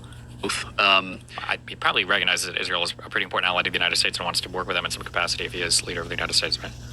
You know, look, he clearly had connections to the highest levels of American intelligence. He clearly had connections to the highest levels of Israeli intelligence. In fact, one of the interesting things the Epstein saga reveals about, and I try to make this point, is I'm so totally uninterested in what Stephen thinks about what other people think.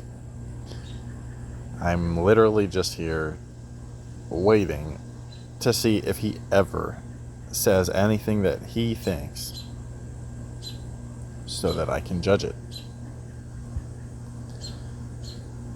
But he's doing this spineless, worthless content style that's disgusting. So one of the reasons why I'm always careful, and I say there are some elements within the Israeli government who don't like our peace process, because there are a lot of elements within the Israeli government that actually do like our peace process. They recognize that this indefinite campaign is not good for them either. And the Epstein thing is interesting because as much as I know, Prime Minister Netanyahu, not a particularly popular person in the United States of America right now, Epstein... On the topic of Epstein, it's preposterously unlikely that he killed himself. And even if he did kill himself, he was probably told to kill himself. And it is, of course, possible that he actually did want to kill himself without being told to kill himself. Okay, I'm not saying that's not possible, but I definitely wouldn't say that it's the most likely situation.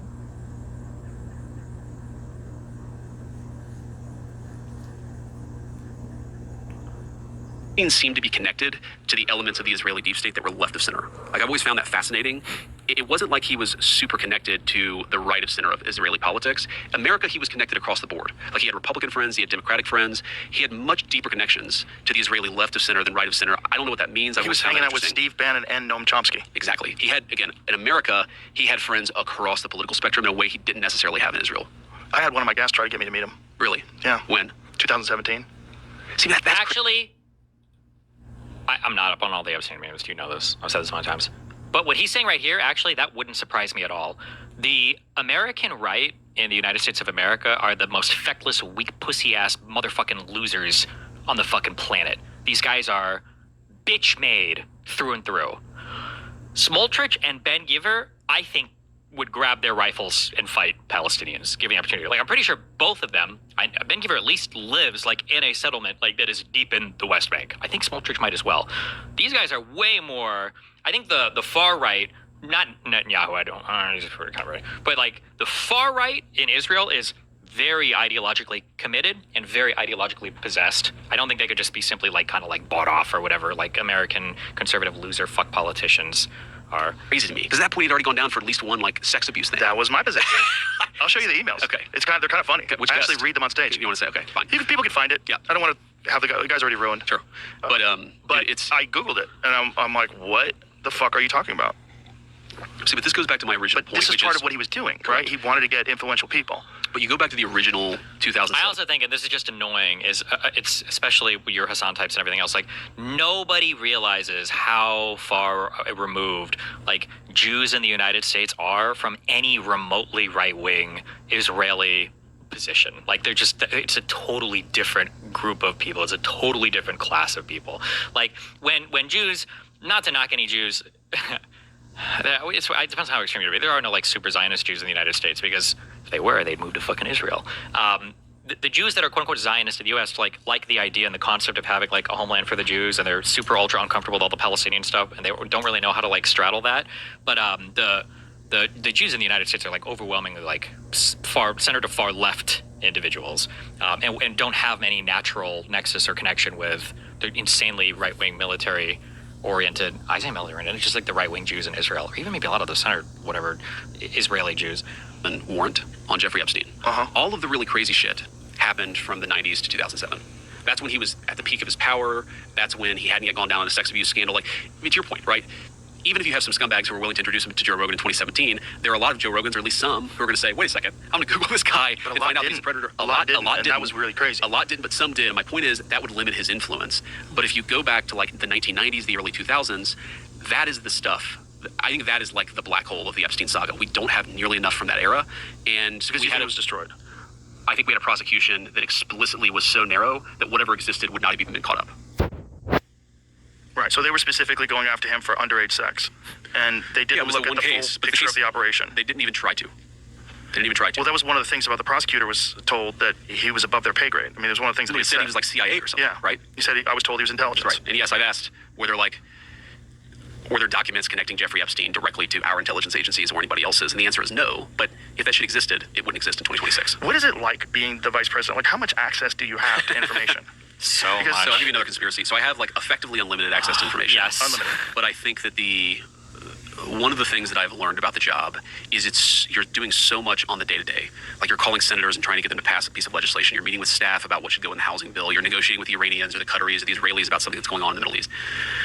And a lot of it, like the UFO thing, like I've said that I'm gonna look into the UFO thing. And I've been saying that for a year and a half, and I haven't done it yet because I haven't had the time. And so some of this is like, you just have to have the time to actually punch through the walls and to like go to the gate. Because a lot of this is probably like when people imagine having like an incredibly broad security clearance, they're thinking of like, okay, all right, military projects, top secret, right click, hidden folder, ultra top secret. Okay, UFO alien project, secret UFO document. Oh, there it is! I found it. Like. I've never seen a file structure or anything related to U.S. intelligence in my life, but my guess is even beginning to navigate the dozens of networks of internally, it's like this information is probably so separated and so disjointed that there's a reason why when you're the president, you ask for your ICAs, your intelligence community assessments. You ask for, these different things to be put together and compiled for you and then given to you in some kind of like readable, understandable manner. The idea that there's just going to be some giant folder that like is neatly labeled as like, alienlife.txt, let's fucking go, double click, is just like, it would probably be insanely difficult to. I'm sure you could ask. Like, you could probably go to Area 51 and be like, give me the report. I want to know about the aliens. But Keepers and say you have to open up that gate because I'm the vice president. And some of it is just hard to actually get to because I don't have the time to sort of focus on that one issue for any particular period of time.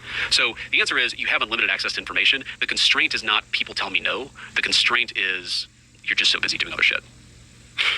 The UFO thing, I think, would be something that I would want to pursue. Yes. I mean, just for my...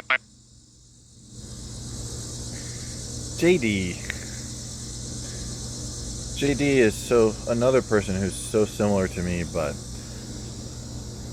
falls short in some really serious ways. Like, I get that you're busy. I get it. But when you are one of the small handful of people who ever has or ever will have unlimited access to government files and government knowledge, or as close to unlimited as it gets for an elected politician,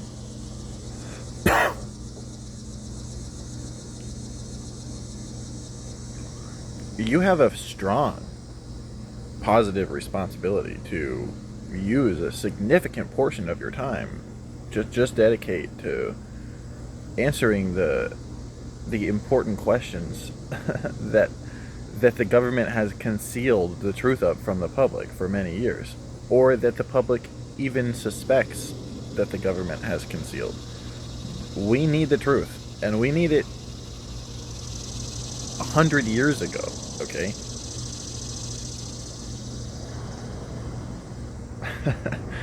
That should be like your second priority, if not your first. I don't know what his priorities actually look like, but he seems to think negotiating with foreign powers is more important than uncovering the truth. I mean, I think we can walk and chew gum at the same time, and I also think that, like, you can delegate a minimum of one of those two tasks. You're the fucking vice president, bro. And you're rich, bro. I don't want to fucking hear it, bro. You can delegate at least one of those tasks and put a proper level of energy and effort yourself into the other one, okay? I don't really care which one you delegate. If you want to focus on negotiating with Iran more than, finding out all the truth of everything, you go right ahead. As long as you're able to delegate that truth-finding mission to someone that carries your seal of power, your level of access. If only you personally can actually get that access, then you probably need to delegate the negotiating to someone else. The foreign policy stuff. Anyway.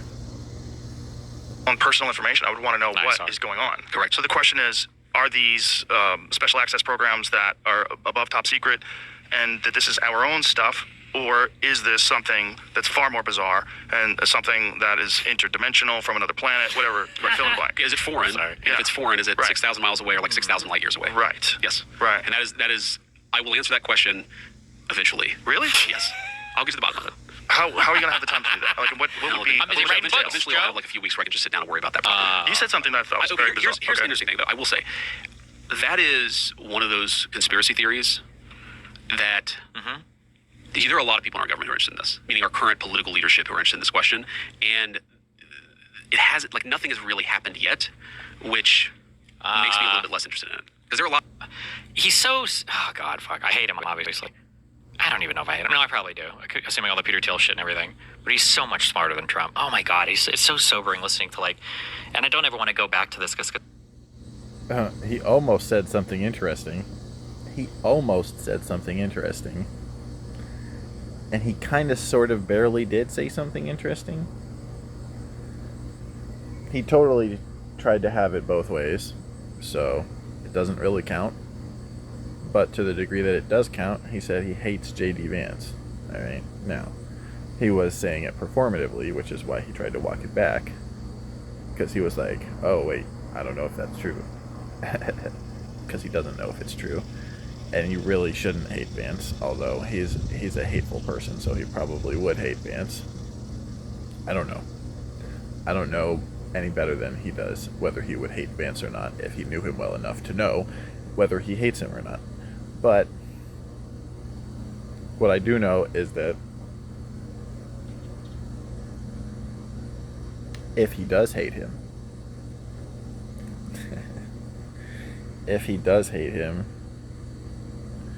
he's disgusting for that. You should never hate someone. Unless...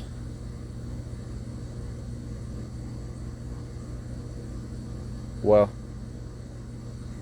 you should just never hate someone. And it's not about what they have or haven't not done. It's just about the fact that hatred is toxic to the hater, regardless of whether the hatred is justified or not. And therefore, because of that self-toxicity of hatred,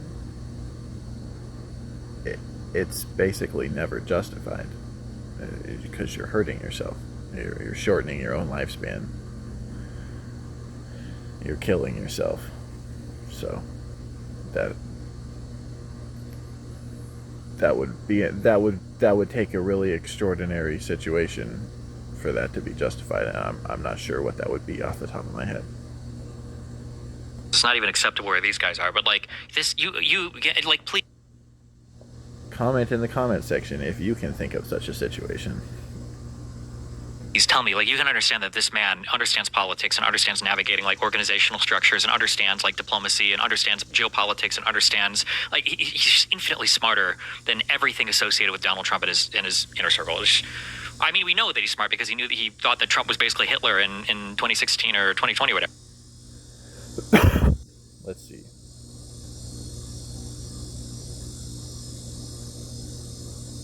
And not hating people.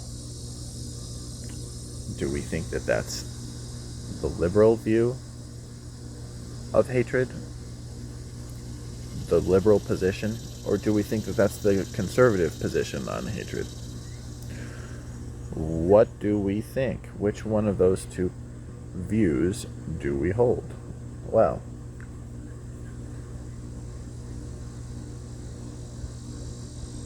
it's a fascinating question. It requires you to define the concept of hatred.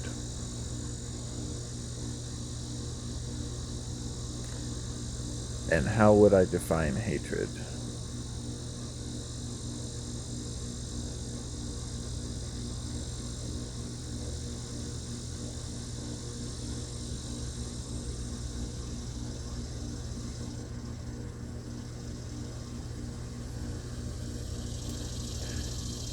I would define hatred as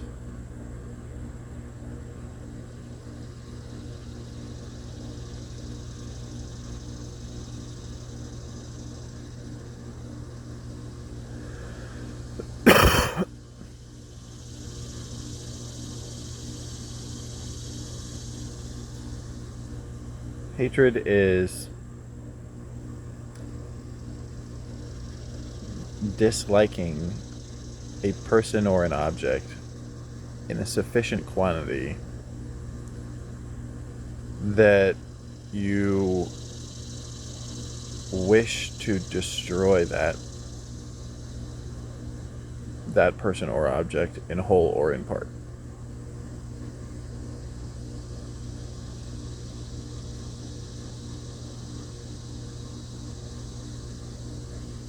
That is my definition of hatred, and I think it's an excellent one. I challenge every viewer of this video to define it more accurately, if you think you can. And let me know in the comment section, or tweet me at moralslaver, MORALSLAVER. Or so. My God.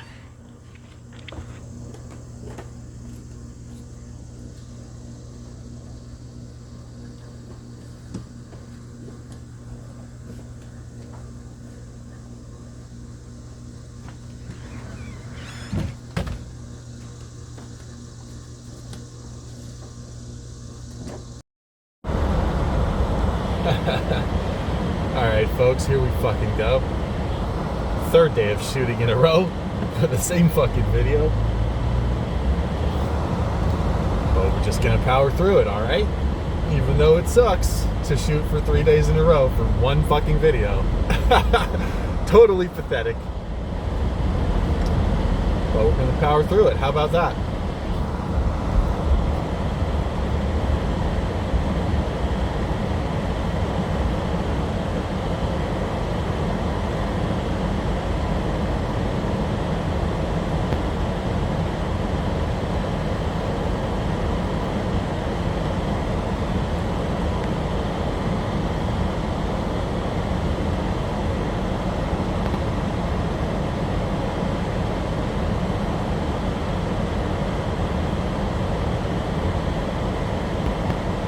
Sorry, I should have pulled up the video first. God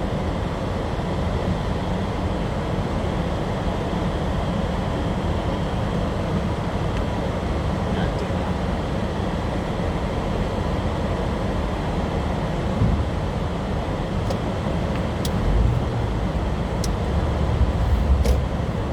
Oh my God. That is a bright sun right there. Bright fucking sun, if I do say so.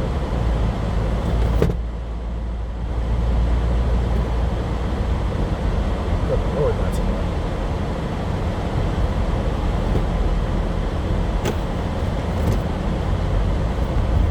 Wow.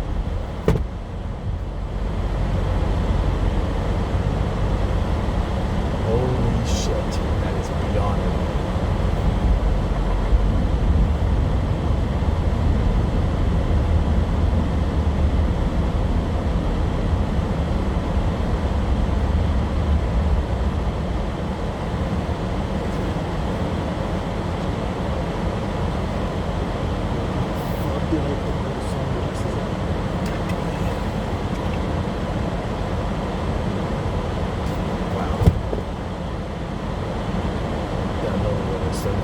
that moment when maximum strength sunglasses are barely open and you still need a freaking visor.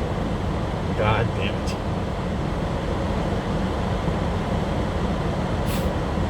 Fucking pathetic. Anyway.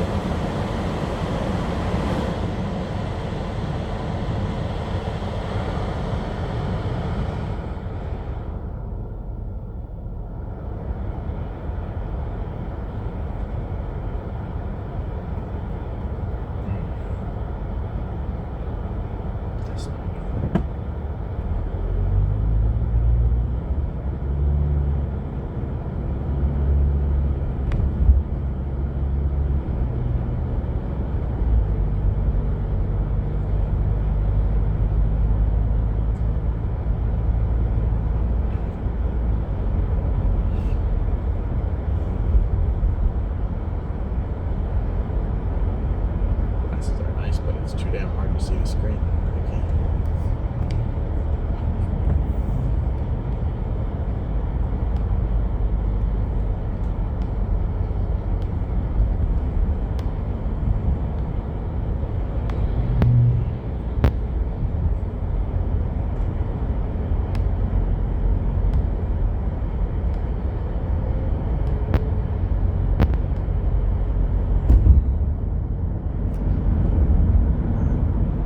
Fucking damn it.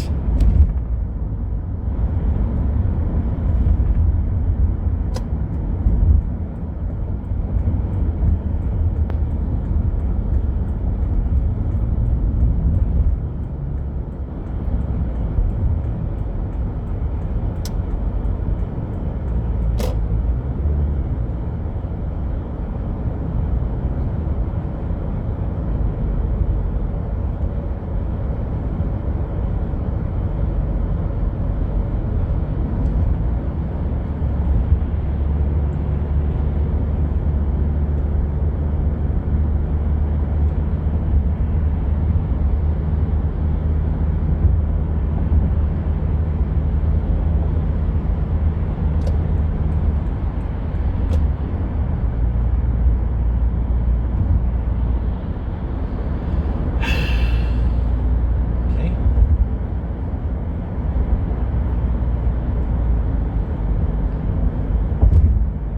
Alright. Here we fucking go.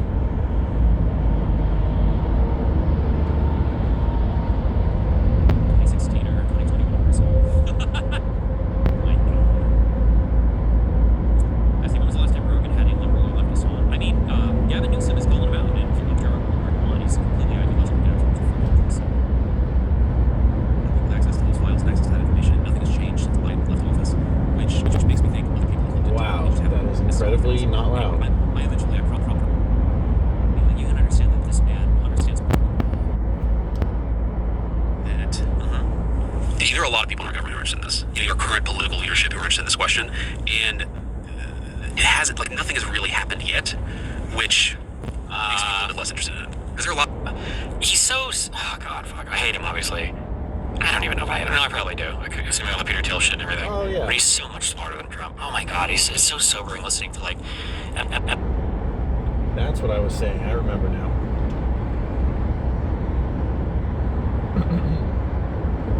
I was trying to determine whether hating is left-wing or right-wing, whether hatred is liberal or conservative. And I came to the conclusion, I reasoned thusly. My reasoning went as follows.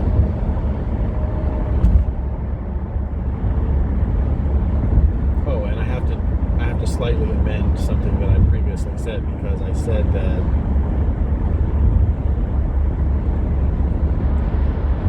something like hatred is toxic to the hater.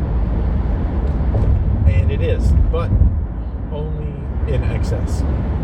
There is such a thing as non-toxic levels of hatred, but it's so rare and so difficult to generate only that amount and not more,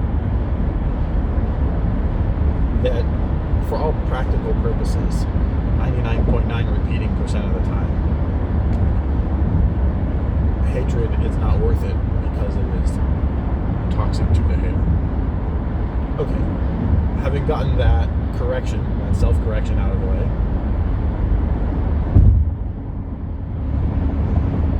I reasoned thusly. If you define, first of all, I defined hatred, and I defined it as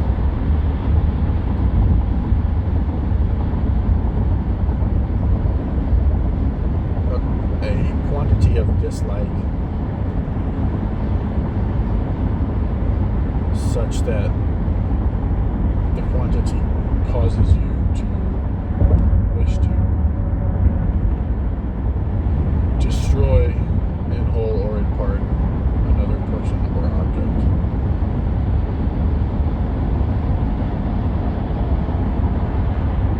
Alright? Because I believe that's an accurate definition, we can deduce from that definition that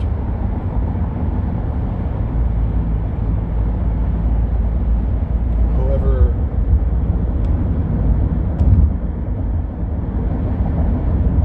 let's see, how did the reasoning chain go?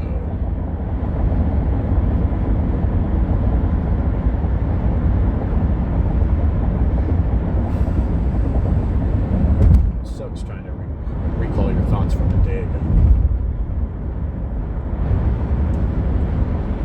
Let's see here.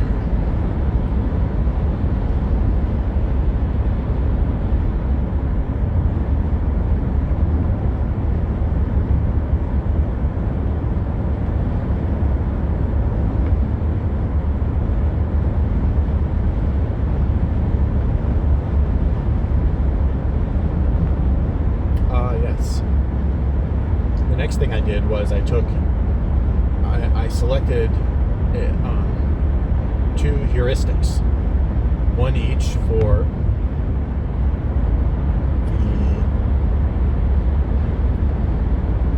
one each to represent liberalism and conservatism as political ideologies, and philosophical ideologies. And the heuristics that I chose, the archetypes that I selected, more of a heuristic than an archetype, if you will, but what I selected was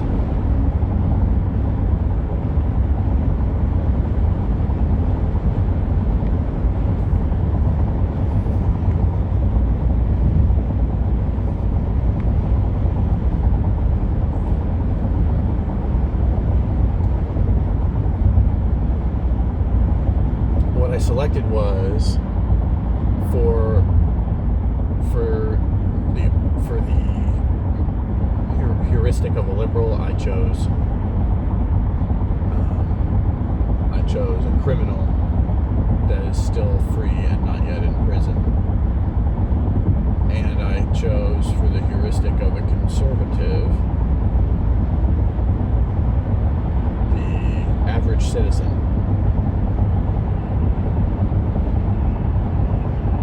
In relation to the criminal, of course, just for the purposes of this thought experiment, and, or rather, this intellectual labor of love. And so, using those heuristics, I can measure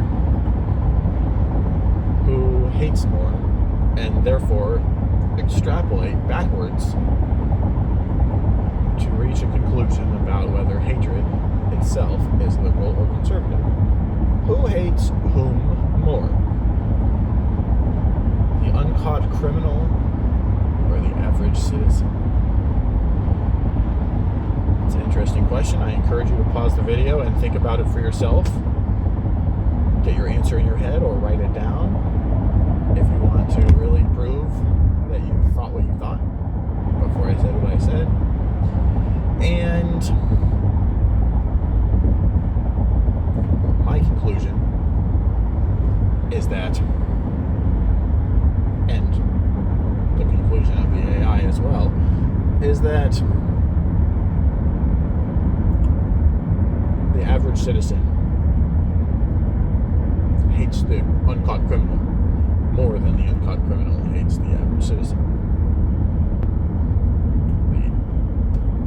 The uncaught criminal is probably a much worse person, almost by definition, a much worse person than the average citizen. But that is orthogonal. That is totally tangential to the question of which one of them hates the other more. So, therefore, ipso facto, ergo, sum cum laude, the conservative heuristic, the average citizen, is doing more hating of the other side than the other side is of it. Ergo, hatred is conservative. You're welcome. And thank you for listening. Anyway, comment down below if you have an agreement or disagreement with any part of my logic train or my conclusion. And we're going to go ahead and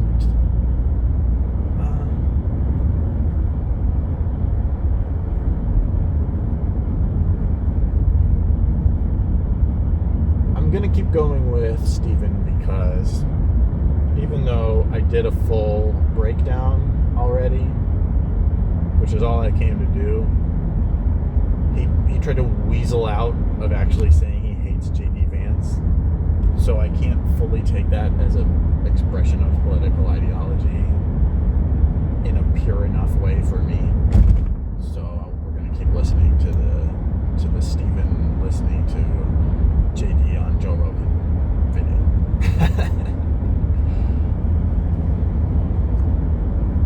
I don't ever want to go back to this because it's not even acceptable where these guys are. But like this, you like, please tell me, like, you can understand that this man understands politics and understands navigating like organizational structures and understands like diplomacy and understands geopolitics. Because there are a lot. He's so. Oh God, fuck. I hate him. Obviously, I don't even know if I hate him. No, I probably do. Assuming all the Peter Thiel shit and everything. But he's so much smarter than Trump. Oh my God, it's so sobering listening to. Right. Yes. Right. And that is. I will answer that question eventually. Really? Yes. I'll get to the bottom of it. How are you gonna have the time to do that? Like, what will be? Eventually I'll have like a few weeks where I can just sit down and worry about that. You said something that I felt very. Here's the interesting thing, though. I will say Joe hit him with that. that is For real, one of those conspiracy theories eventually? that Come on, bro. there are a lot of people in our government who are interested in this, meaning our current political leadership who are interested in this question. And Are these special access programs that are above top secret, and that this is our own stuff? Or is this something that's far more bizarre and something that is interdimensional, from another planet, whatever? Right, fill in the blank. is it foreign? Sorry. Yeah. If it's foreign, is it Right. 6,000 miles away or like 6,000 light years away? Right. Yes. Right. And that is. I will answer that question eventually. Really? Yes. I'll get to the bottom of it. How are you gonna have the time to do that? Like, what will be? Eventually I'll have like a few weeks where I can just sit down and worry about that. You said something that I felt very bizarre. Here's the interesting thing, though. I will say that is one of those conspiracy theories that there are a lot of people in our government who are interested in this, meaning our current political leadership who are interested in this question, and it hasn't, like, nothing has really happened yet, which makes me a little bit less interested in it. Is there a lot? He's so. Oh God, fuck. I hate him. Obviously, I don't even know if I hate him. No, I probably do. Assuming all the Peter Thiel shit and everything. But he's so much smarter than Trump. Oh my God, it's so sobering listening to like. And I don't ever want to go back to this because it's not even acceptable where these guys are. But like this, like, please tell me, like, you can understand that this man understands politics and understands navigating like organizational structures and understands like diplomacy and understands geopolitics and understands like he's infinitely smarter than everything associated with Donald Trump in his inner circle. I mean, we know that he's smart because he thought that Trump was basically Hitler in 2016 or 2020 or whatever. So, my God. When was the last time Rogan had a liberal or leftist on? I mean, Gavin Newsom is calling him out, and Joe Rogan won't bring him on. He's completely ideologically captured. He's a fucking pussy. People with access to those files and access to that information, and nothing has changed since Biden left office, which makes me think other people have looked into it and they just haven't necessarily found something. But anyway, I promise you, I'm gonna like. And everything associated with Donald Trump in his inner circle. I mean, we know that he's smart because he thought that Trump was basically Hitler in 2016 or 2020 or whatever. So. My God. Jesse, when was the last time Rogan had a liberal or leftist on? I mean, Gavin Newsom is calling him out, and Joe Rogan won't bring him on. He's completely ideologically captured. He's a fucking pussy. People have access to those files and access to that information, and nothing has changed since Biden left office, which makes me think other people have looked into it and they just haven't necessarily found something. But anyway, I eventually, I promise you, I'm gonna sit down and spend a couple of weeks trying to figure out what's in these files. Actually, I'm done yet. You said something that I thought was very odd. Okay, you said that you thought that they were demons. Okay. His answer about the secrets was completely wrong, so that is a good example of the constructed narrative. Wait, what do you mean? The reason why Joe Rogan doesn't want to have Gavin Newsom on his podcast, and I know that if you have a left bias, you're going to be super ass mad about this, but the reason is because Gavin is so dishonest and so good at being dishonest that Joe doesn't want to touch him with a 10-foot pole, because Joe would need to have a much more aggressive and confrontational style of interviewing, and not only that, but actually be like a master debater, unironically a master debater, in order to properly expose Gavin Newsom in the way that he deserves if he were to go on Joe Rogan's podcast. So therefore, he's just like, fuck you, bro, I'm not helping you lie to people. And that's totally legit, because Joe isn't really capable of doing a good job with the Gavin interview, or if he is capable, it's just so far out of his brand that he's not comfortable doing it. So I respect that he doesn't want to do it. I wish he was the much more aggressive version of himself that was capable of it, and I've been wishing that for a long time. But I also understand why he's not, and I respect it.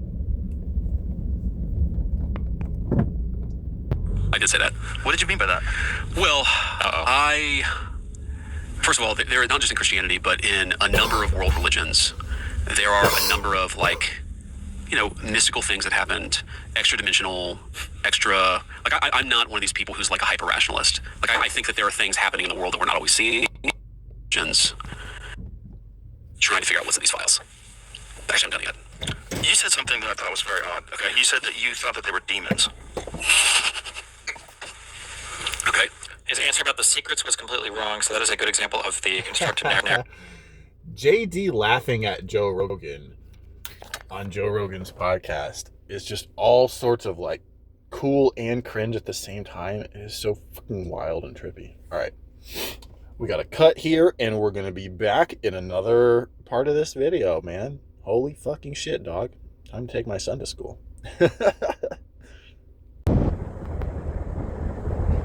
All right, here we fucking go. Who knows how many days later, and we're still shooting the same video. We're gonna get better at this over time, ladies and gentlemen. Yes, we are.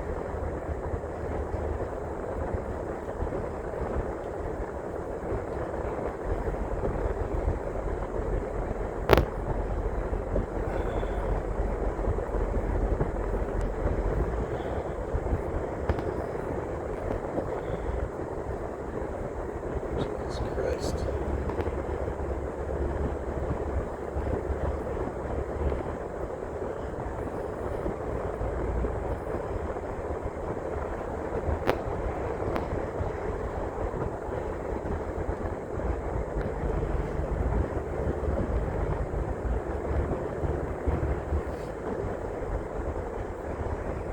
Here we go. Files and access to that information, and nothing has changed since Biden left office, which makes me think other people have looked into it and they just haven't necessarily found something. But anyway, I eventually, I promise you, I'm gonna sit down and spend a couple of weeks trying to figure out what's in these files. Actually, I'm done yet. You said something that I thought was very odd. Okay, you said that you thought that they were demons. Okay. His answer about the secrets was completely wrong, so that is a good example of the constructed narrative. Wait, what do you mean? I did say that. What did you mean by that? Well, first of all, there not just in Christianity, but in a number of world religions, there are a number of mystical things that happened, extra dimensional, extra. Like I'm not one of these people who's like a hyper rationalist. Like I think that there are things happening in the world that we're not always seeing. I believe in God. I think that there is a kind of what's the word I'm looking for? Not extra real. Like good contact with Rogan, since he knows who you are and talks mad shit about you and constant others. No, I never. The closest I was when I was friends with Alexi. Was the closest I was probably, because I had several people that were kind of promoting me in that direction. But at that time, if I'm to believe what Lex Friedman told me, he communicated that Joe Rogan was still incredibly nervous about his foray into politics, and he was trying to be really, really, really careful with how he approached doing political conversations, because he thought at least at that point, he thought he had a lot of power in terms of deciding what the average person in the U.S. thinks. I don't know when he abandoned this view, but like there was a time, again, if I believe what Alexi told me, what Lex Friedman said, was like Joe Rogan was like he wouldn't have Trump on the show because he thought it was irresponsible. He thought it was an irresponsible use of his platform to even platform. He wouldn't have. Did I say Joe or Trump? Yeah, Joe Rogan wouldn't platform Donald Trump. He wouldn't have him on his podcast because he thought it was too much. So I don't know when he changed that, but this was years ago, and I haven't done any. There's been nothing since then. So, but if you wouldn't even have Gavin Newsom on, you would never have fucking me on. Supernatural.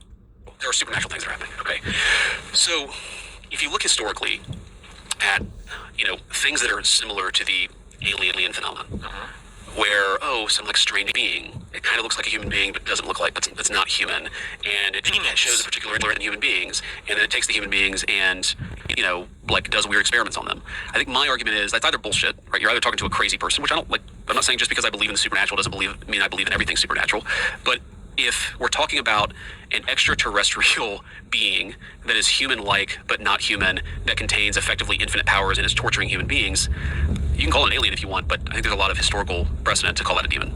Well, a lot of these stories and these accounts. We have one right here. The demonic alien. Yeah, that's the mothership logo. A lot of these accounts are not of people being tortured. They're people that are being exposed to information, like the Travis Walton story is a very famous case from the 1970s. Read about it on the way back, though. It's this guy right here. I got a Travis Walton hologram. He's one of the most famous UFO abduction stories. Okay. There's a movie with D.B. Cooper in the. And like, what is the information that they gave Travis Walton? Was D.B. Cooper that was the guy who jumped off the plane? D.B. Cooper was the guy who stole the money and jumped out of the plane. Fire in the Sky. There's a movie. Oh, of course, yeah, I remember this movie. I don't think I ever saw it though. 1993. Where the guy with the sensational and Travis Walton says they made a bunch of shit up, and that's not what happened. But yeah. Oh my God, fuck! They made a bunch of stuff up. You mean the guy who got abducted by aliens and had his eye drilled into and experimented on by UFO? Oh, they made a lot up? Oh, I thought it was a fucking documentary. Thank you.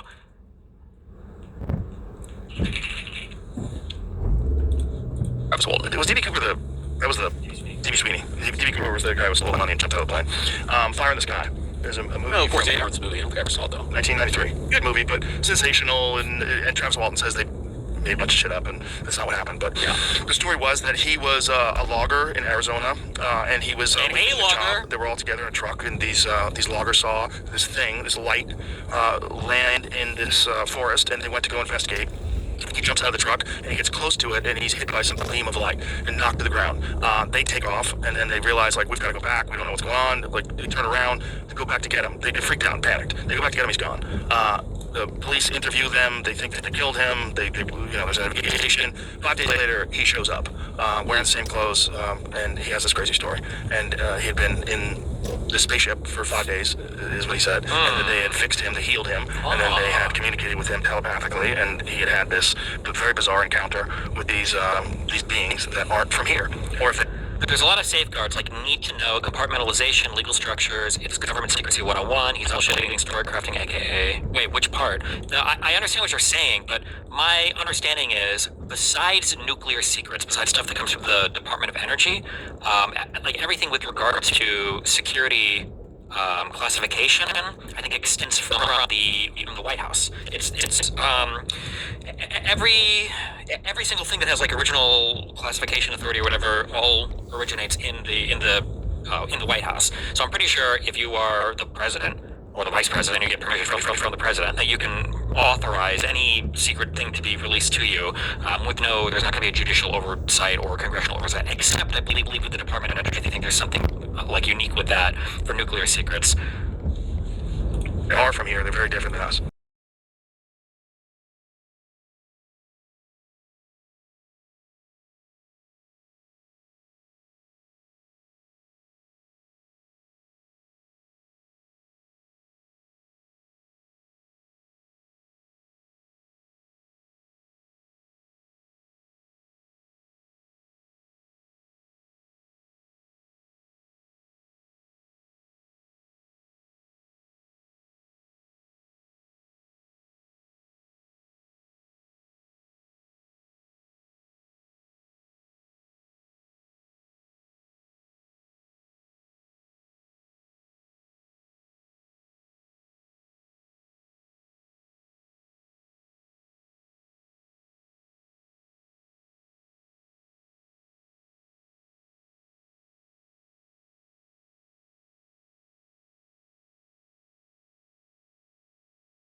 So I guess here's let me make like the Steelman version of my argument.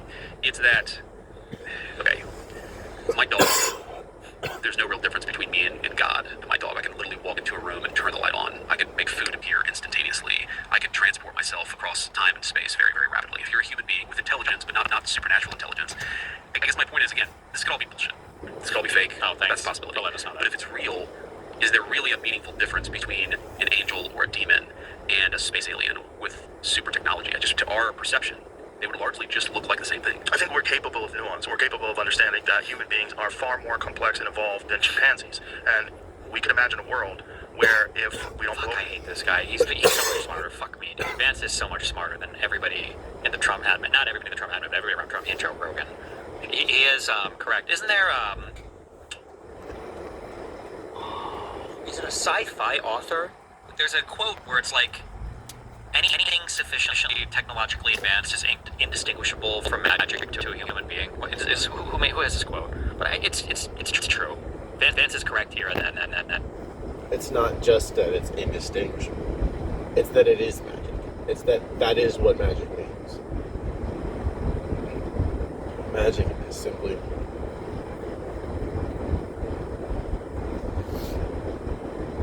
the doing of the seemingly impossible.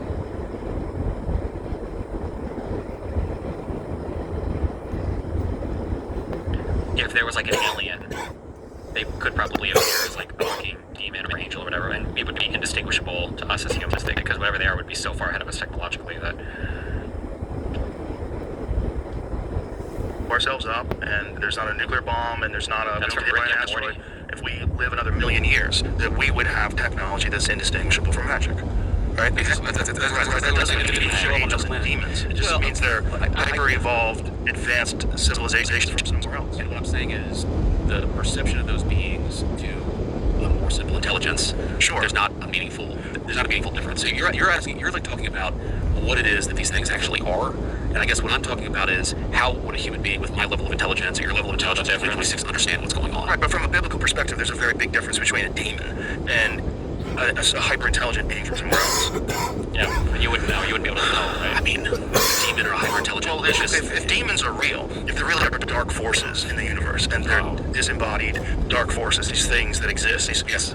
and then there's also powerful light forces in the universe, that they don't have to be mutually exclusive to the concept of hyper-intelligent other species. Absolutely. When you're looking at an insanely vast universe. I don't think they have to be, but I think that it is interesting to me that for most of human history, we would have understood supernatural, hyper-powerful, hyper-knowledgeable things as sort of celestial, or...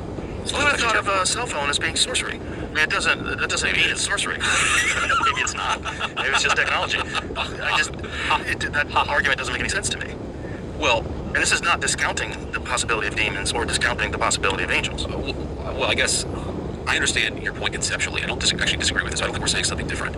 That, metaphysically, there could be two separate things going on. There could be celestial, there could be extra Earth, outside of Earth, space aliens, and there could also be angels and demons. These could be two totally separate things. One could be true, not the other. I totally concede and agree with that point.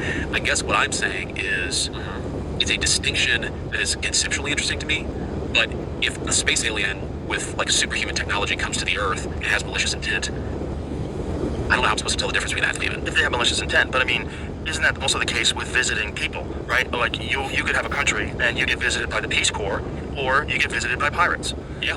And are the pirates demons? Is the Peace Corps angels? No, but I think we're talking about something much different. Are we? Are we talking about something different? Or are we talking about a hyper-advanced version of that? We're talking about, as I understand it, we're talking about things that exist outside the United States. Outside the Earth, okay? And two different types of beings that could exist outside the Earth. Maybe... There's a lot of people, Tinker Shed thinks that they're here. There's Atlantis, or there's something else Well, like that. they're somehow or another, they're survivors of long-gone civilization that lived under the ocean. Yeah. It's just as spooky as living in space. Here's what I put it is, like, there's also a difference between a demon and a ghost, right? These things are two very different conceptual things. Right. But if I'm a human being and I meet a malicious ghost, maybe I think it's a demon, and maybe all I'm saying is, maybe there's some point at which the conceptually interesting, this is such a weird conversation, at which point the conceptually interesting discussion of what it is separate from how it appears to me and how I'm going to understand it as a human being in my particular social and cultural context of 26. But if you're looking for me to concede the point that there is something different, could be something different between an angel, a demon, a space alien, a supernatural, but not any of those other things beings, yes, I can see that. Yeah, the question is, what do these special access programs, like, what is the information that's available? Like, how, according to Dave Rush and a lot of these other people, that there have been crash retrieval programs. And I've talked to Dave before. I think I called him actually after he was on your podcast. Dave Smith? So there's like the crash retrieval stuff, whether that's real or not, where is it, etc. There's the videos, right? There are all of these videos, some of them of which have been released and declassified. It seemed to me shows some pretty weird stuff. And then there might be other pieces of evidence as well. I'm not saying there's I'm trying to keep an open mind about this stuff. All I'm saying is I'm fascinated by it. I don't have like some secret sauce, at least not yet, that tells me what's true and what's false. I'm just saying this is something that I'm interested in, but it doesn't. It's because it's like anything in life. Where do I have to figure this out this week? No. So I'm gonna do the things that I have to, like negotiate with the Iranians and try to get this bill passed. So let's imagine a world where He is 100%. I guarantee you that he's looked into this, because he sounds like he has a philosophy, at least a basic philosophical understanding of the subject matter. He seems to be interested in it enough to be having this conversation about it, and he's the Vice President of the United States. I guarantee you he has dug in to the extent that he's able to, and oh my god, and found that there's nothing there. So, no aliens, okay? Rip. the negotiations go swimmingly. Everything's done. You know, all these Gulf Arab states decide, hey, let's invest money in Iran. Let's change some minds. Whew, okay, avoided a gigantic apocalyptic scenario. What could be done? Like, if we have information, value add by us. And found that there's nothing there. So, no aliens, okay? Rip. the negotiations go swimmingly. Everything's done. You know, all these Gulf Arab states decide, hey, let's invest money in Iran. Let's change hearts and minds. Whew, okay, avoided a gigantic apocalyptic sscenario. What could be done? Like, if we have information, like, who has this information, and why are they holding on to this information? And do you know the Hal Puthoff story? So Hal Puthoff, who used to work for NASA, said that he was brought in during the Bush administration, where they were proposing disclosure, and they were saying, this is what they're saying. They're saying we have biological remains and we have physical crafts. We're proposing disclosure, and they brought in a bunch of thought leaders, different disciplines, different schools of thought, and they said, I want you to compile a list of pros and cons and put a numerical value on how this is going to affect society, how this is going to affect religion, how this is going to affect government, how this is going to affect economy, all these different things. And when they compiled this list, every one of them had more in the con than in the pro, and they decided against disclosure because of that. Now, if that's the case, what are we talking about? Like, who has this information, and what is this information? I mean, if that wasn't just a thought experiment, if they weren't really just fucking with these people, which I don't understand why they would do that, but let's assume, what is known, and why would they prevent that information from getting out? Well, that's that's a big if. Have you seen the movie The Age of Disclosure? I've not. Okay. Well, a lot of people, including intelligence officers, different people in the government, in this documentary. And one of the things that they're saying is part of the problem with all this is if they have had these programs going on for so long, that means they've been misappropriating funds and they've been lying to Congress. So all these people that were involved in these programs, So Elizondo, all these other people said, look, what we're going to need is mass amnesty for people that are involved, and this is the only way you're ever really going to get to the bottom of it. So what that is, if you've got unlimited money and you've got misappropriation of funds and lying to Congress, I guarantee some of that money has gone places it shouldn't have gone. 100%. Like it always does. Yeah. So, like, it's always very hard to engage in these like super general, I should say, hypotheticals, because, you know, like, yeah, if we've got remains of space aliens and we're hiding them, then there are a million possibilities for that. What would explain it, how it would have happened? I am skeptical that's true. And the reason I'm skeptical that it's true that we have the physical remains is not because I don't think that's something like is physically possible, or that the government's willing to do and able to do a lot of crazy stuff in our history and the history of all governments. I am skeptical of the competence. I actually made this point to Dave when we talked. I think he's a very interesting guy. So I don't mean to insult him or say I disagree with him about everything, but I made this point to Dave when we talked. Like, if we have literal space alien remains in the custody of the United States government, there is no way that wouldn't get leaked. That wouldn't leak out. Something. Well, it has leaked out anecdotally. Argument I guess that's the kind of. Yeah, you know the Nixon story? No, I want to hear that, but like with cell phones and every way they have, like, it's plausible that you can hide that in an era where you have to have a giant camera the size of these antlers. He's a DJG, or I see. But dude, I can take, you know, like, you have cameras now that are like literally this tiny. That's the part that I'm skeptical of. Okay, let me push back on that. Because you know that you have any sort of top secret. Like, if you go That's, to you know, when you're arguing against like the second most high access man in the planet right now for information relating to this, and you just don't believe the things that he's telling you. Oh no. Like, there's no way you're bringing cameras in there. Okay. You're look, when I came here to this podcast studio, they had a dog check my truck. It's your they had studio? to pop my trunk. Yeah. Okay. Like, I'm gonna blow up my own studio. Yeah, but okay. You know what I'm saying? But the counter argument though is they check that stuff on you. They don't check that stuff on everybody. Everybody here, they did. Everybody here. Yeah. I'm saying So, but all if you there's a need place- is one official with like the highest security clearance. Now, you're right. Certain devices like emanate signals that they can pick up on Bluetooth and all that shit. But like, But to have access to go into a room where they have these things, and if they did have these things, I guarantee you they're going to So make fucking sure mad. no one's got anything. They So can easily fucking scan mad. you and make sure that So you don't have any kind of fucking electronics, mad. any kind of camera, any kind of recording device. That's not hard. I mean, Especially if you've got something squirreled away at Area 51. in the next 2.5 years, we're gonna run this experiment. They got 2.5 more years as VP, and I swear to you, if there are little green men and like body remains, Text me, please. Well, I'm not gonna text you. I'm gonna try to smuggle a camera and get a photo of these things. Well, how would you, the Vice President of the United States of America, have to have a camera smuggled in to do that? Well, maybe I would, but again, I've seen. Do you think that you have the kind of authority? Like, look, let's imagine you find out that at Wright-Patterson Air Force Base they have some secure facility somewhere. Maybe it's not there. Maybe they've kept it under wraps. Maybe it's in the mountains somewhere. Yeah. And you find out that this thing exists. Do you think it's as simple as you could just go out and tell everybody, or do you think that you get briefed on the implications of what would happen if you disclosed all this information? Well, I would definitely get briefed on the implications of what and they would if I probably disclose tell this you, information. hey, you have to bullshit people. Yeah, but dude, I'm not. You're not gonna bullshit people? Well, look, I have many skills as a politician in some vices, but like one of them is I'm just not a good liar. Well, then they're not going to show it to you. You just fucked up. You just fucked up on this podcast by saying that. what I You'll show show it to you. the ladies on the View. That's That's right. the intellectual. Trust me, they show it to Ladies of the View. It will be said 2 hours later. Anyway, maybe they show it to them just so that no one will believe it. I do want to look into this stuff. I'm just telling you. I have not yet seen the evidence that we have. Certainly extraterrestrial remains, but there's a lot of stuff before extraterrestrial remains. It's also interesting. Like the flight patterns in some of these videos are super weird. Well, the Commander David Fravor stuff is bananas. It goes from 50,000 feet above sea level to sea level in like a second. And what people say, right? Like, because one of the arguments I've heard, for example, is, could this just be a visual or on the camera or something like that? Okay, that sounds plausible. I'm not an expert on cameras, but then what the pilots, their reaction to it, it's not like they're looking at a visual or on a camera. It's like they're looking at something else that's really good and difficult to explain, given what they know about physics and aeronautical engineering, etc. So anyway, I am fascinated by this, but I just don't want to tell people like, oh, I've uncovered the truth, or I haven't, because I haven't looked at it yet. Right. Well, I would, if I was you, that would be the first thing I did. I'd storm right in there. Let's talk about tax policy. Is that what you want to talk about? No, we can talk about tax this is policy. way more interesting. I would want to know. I mean, I think the world wants to know. I think it would fundamentally change our understanding of what it means to be a living organism. Well, okay, what do you think? Like, what is your you know more about this than I do? I don't think we're alone. But okay, I don't think we're alone. I just don't understand what it is. Okay, I don't know if it's. So you don't have like a strong view about what it is. You're just. I don't have curious. any data, right? So I don't have any proof.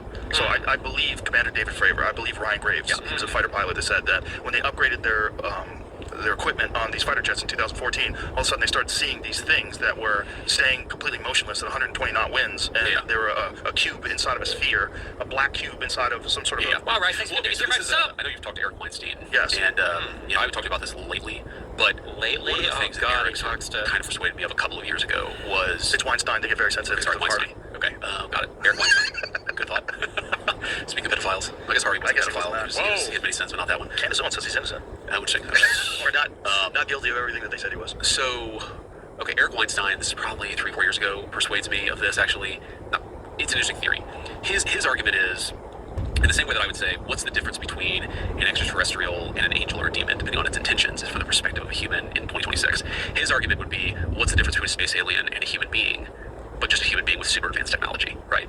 And so, I don't know if this is still his view, but he was like, let's say you had human beings who just were super scientifically advanced. Like what we know of the laws of physics, as I understand it, is that light speed is sort of the upper limit of what one of our spaceships can travel. Okay, you can't go any faster than the speed of light. Well, that's a problem because everything else that could support extraterrestrial life is many light years away. Okay, so his argument to me again back in the day was, if you figured out a new physics, in the same way that you had an understanding shift from Newtonian physics to Einsteinian physics, if you have a new understanding of physics that allows you to travel much faster than the speed of light, you could just have human beings, either from a different planet, or maybe they went to Mars and started their own civilization, and then that got old, and at this point, they're many millions of light years away, but they can move through space and time in a way that is quite literally like divine from our perspective, or space aliens, but they're just human beings. And it could be human beings from the future. Damn. If time travel is possible, But it also, we know that life exists on Earth.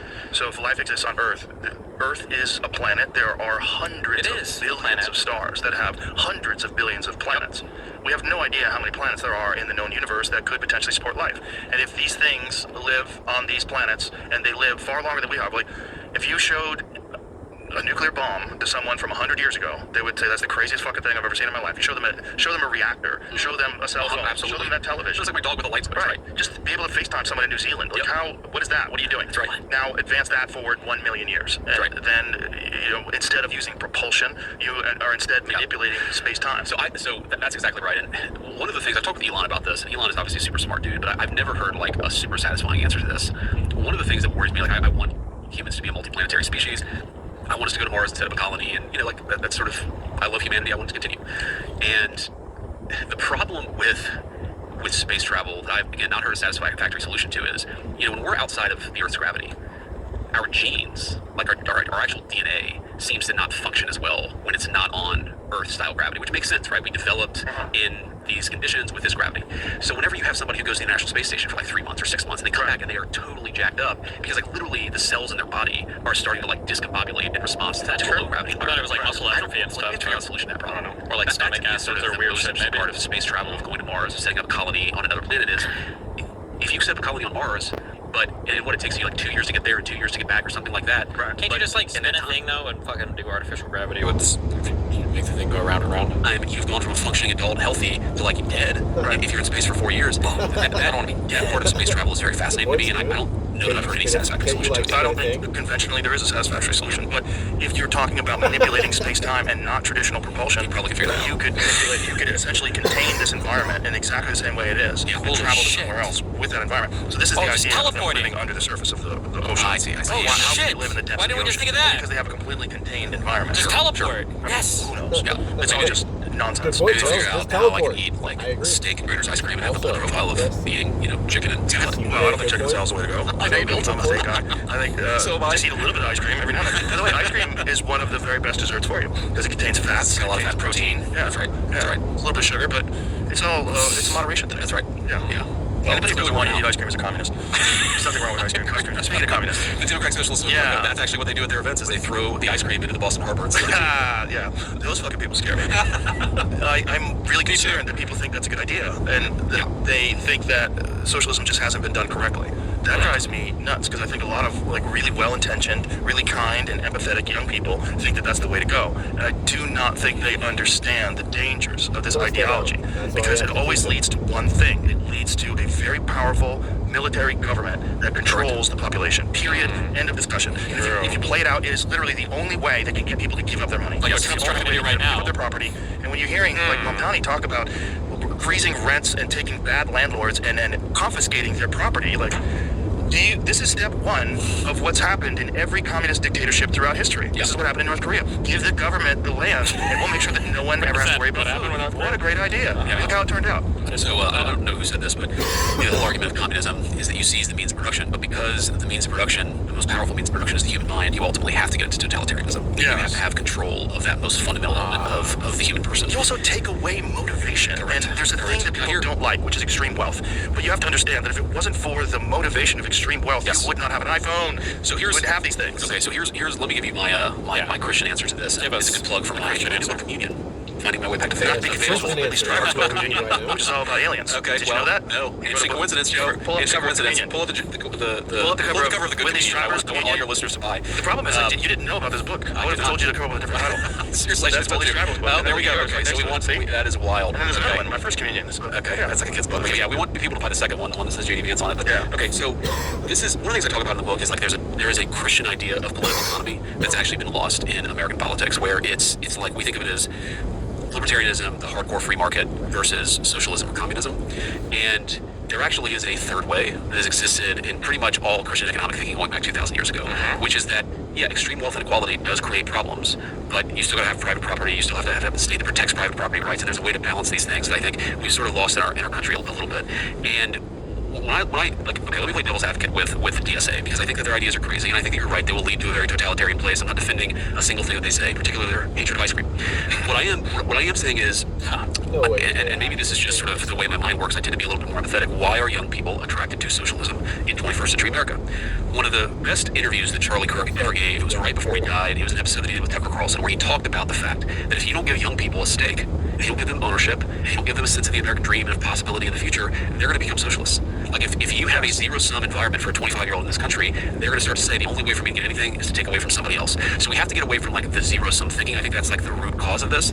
But I also think that, look, who does zero-sum thinking more than literally any other fucking people? Taken in a different direction of the Trump administration, where ship all the factories overseas and let low-wage foreigners make our stuff. That was a bad deal for American workers. Again, it takes a long time to reverse that trend, but I think it's one of the best parts of Trump administration policy. He you see that trend starting to reverse. kind of fucking This said idea that something. nobody should own anything, we should all become I'm gonna renters. take- Whereas I'm what we're gonna trying to take do that is as a lower interest statement. rates. Hold We actually up, have seen hold housing up, let's costs fucking stabilize in the pause. country the last year and a half, frankly because of immigration. We had way too many people going after way too many homes. Oh, and now he just does the zero-sum thinking immediately. Oh, okay. So I think that unless... All right.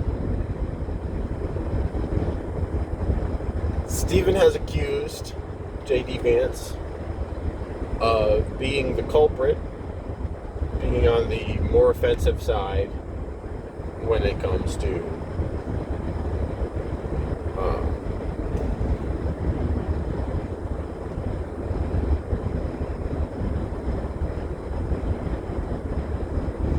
wait, what was it?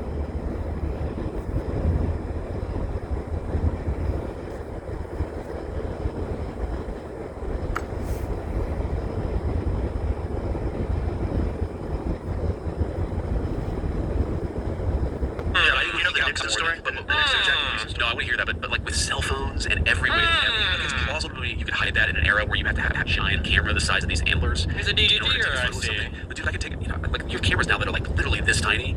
That's the part that I'm skeptical of. Okay, that we're hiding let me that. push back on that. Because you know Rogan's so that mad right you now. have Oh, any man. sort of top secret. Like if you go into a That's skip, when you're arguing against like the second most high access man in the planet right now for information relating to this, and you just don't believe the things that he's telling you. Oh no.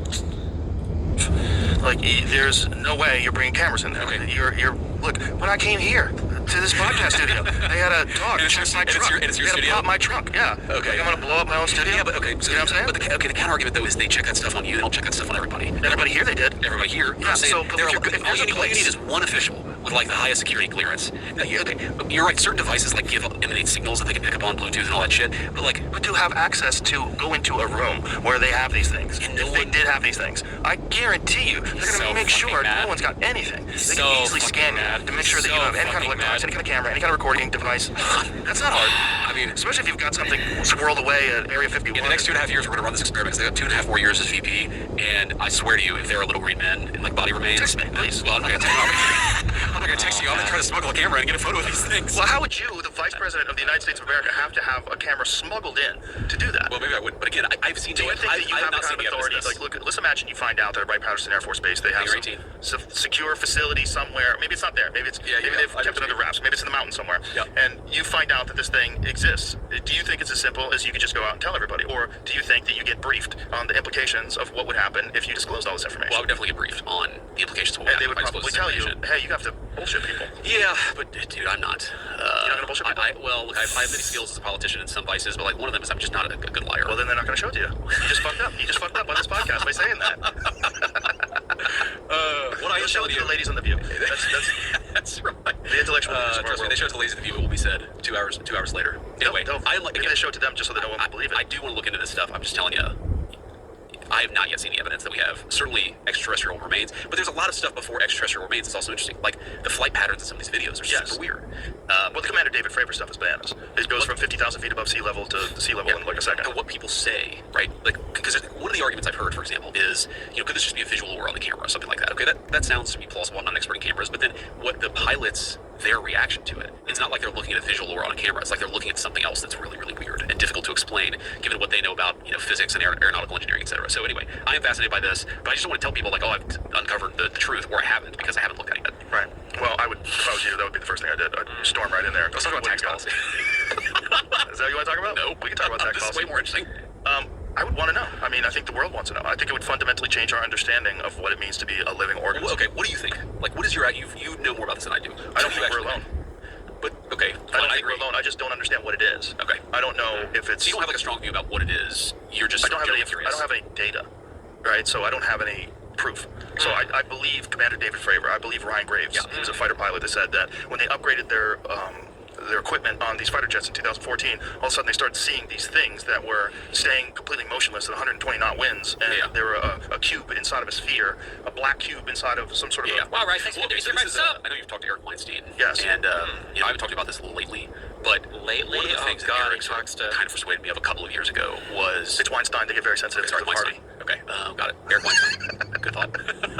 Speaking of pedophiles, I guess Harvey was I a guess he pedophile. was He had many sins, but not that one. Candace Owens says he's innocent, Interesting. Okay. or not guilty of everything that they said he was. So, okay, Eric Weinstein, this is probably 3-4 years ago, persuades me of this actually.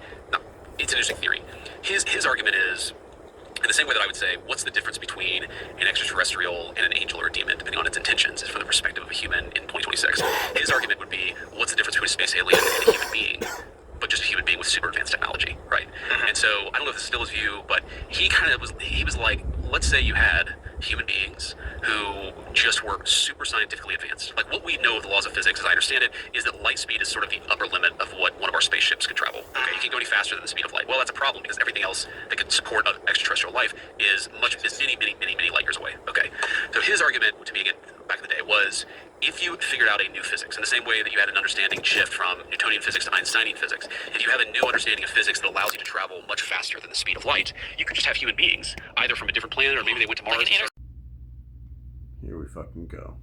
In the same way that you had an understanding shift from Newtonian physics to Einsteinian physics, if you have a new understanding of physics that allows you to travel much faster than the speed of light, you could just have human beings, either from a different planet or maybe they went to Mars and started their own civilization, and then that got old, and at this point they are many millions of light years away, but they can move through space and time in a way that is quite literally like divine from our perspective, or space aliens, but they're just human beings. And it could be human beings from the future. Damn. If time travel is possible, But it also, we know that life exists on Earth.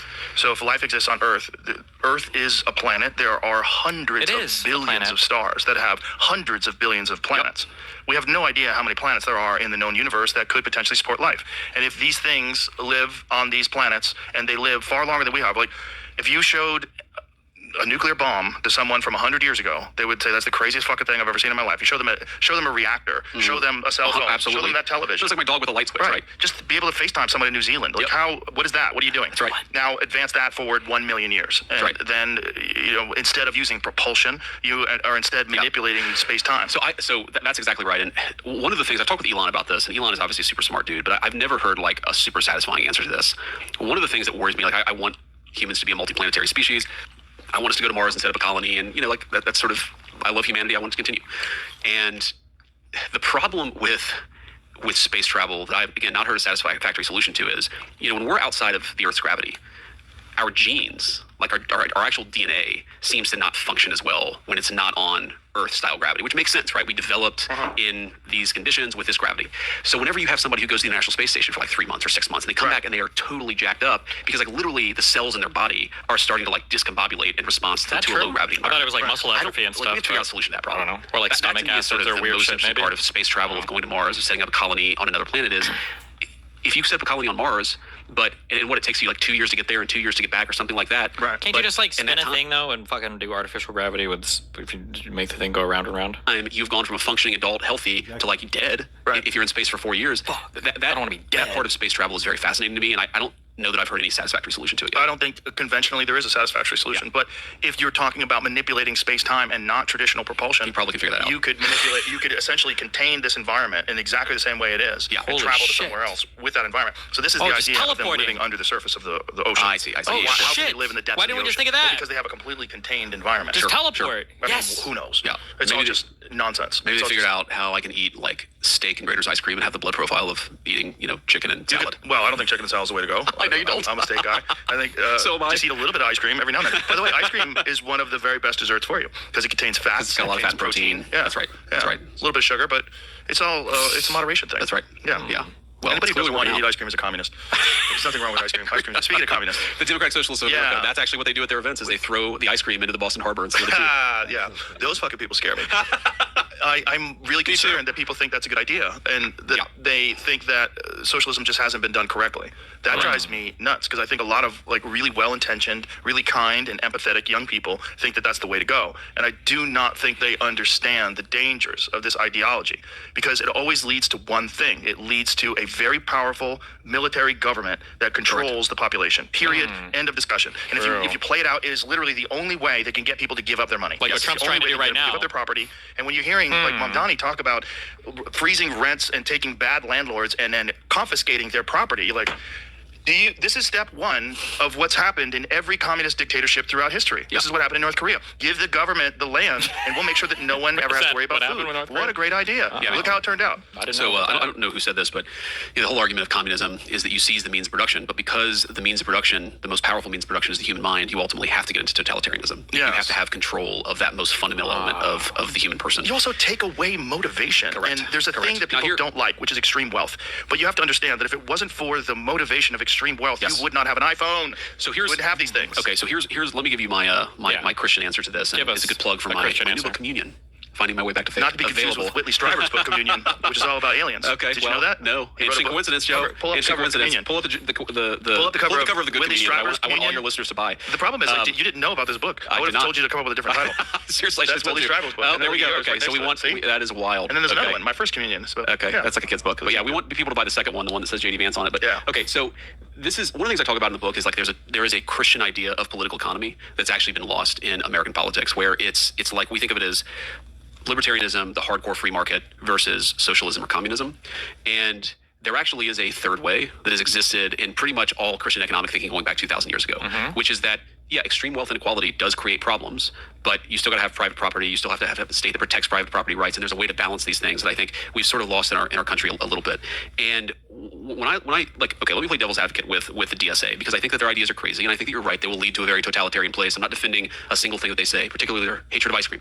What I am saying is, and maybe this is just sort of the way my mind works, I tend to be a little bit more empathetic. Why are young people attracted to socialism in 21st century America? One of the best interviews that Charlie Kirk ever gave, it was right before he died. It was an episode that he did with Tucker Carlson where he talked about the fact that if you don't give young people a stake, if you don't give them ownership, if you don't give them a sense of the American dream and of possibility in the future, they're going to become socialists. Like if you have a zero-sum environment for a 25-year-old in this country, they're going to start to say the only way for me to get anything is to take away from somebody else. So we have to get away from like the zero-sum thinking. I think that's like the root cause of this. But I also think that, look, who does zero-sum thinking more than literally any other fucking people? We have undone that experiment, taken it a different direction of the Trump administration, where... Well, let's think about it, you fucking loser.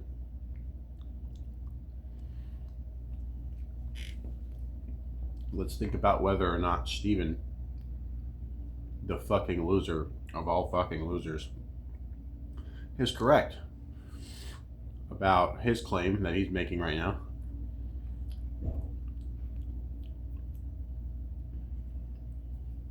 And that claim again is... I'm thinking, I think that's like the root cause of this. But I also think that, look... who does zero-sum thinking more than literally any other fucking people? That the right does zero-sum thinking more than the left. That's basically what he's saying.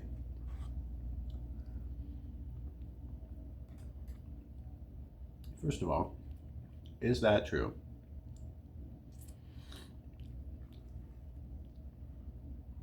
To determine if that's true or not, we first want to determine whether zero-sum thinking itself is a conservative, aka left-wing, or liberal, aka right-wing point of view.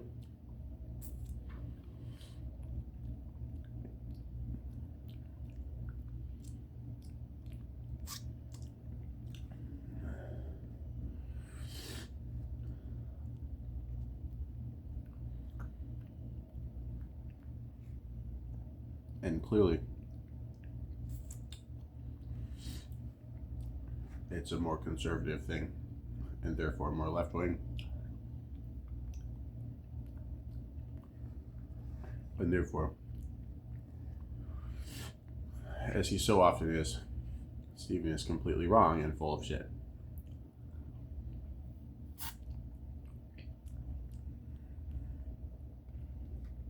It's the left that does much more zero-sum thinking than the right. but both sides are guilty of it, nonetheless.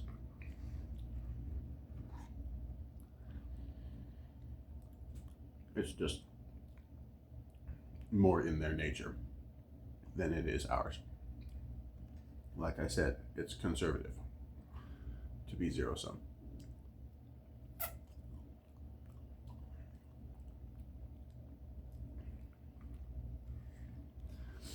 And as we all know, or should at least, conservatism is left wing.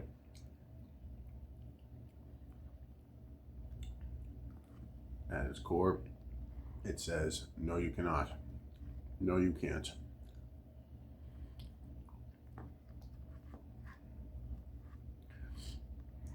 Liberalism, by contrast, says, yes, I can.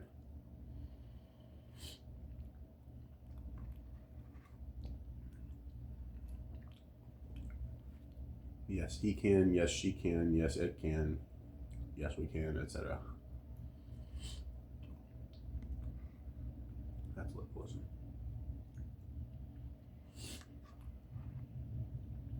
And conservatism is the exact opposite. No, you can't, etc., etc., etc.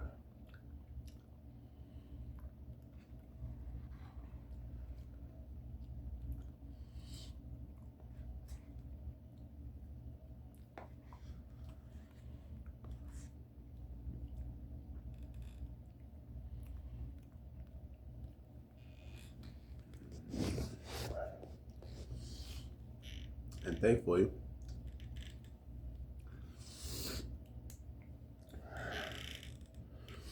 he finally said something that he believed.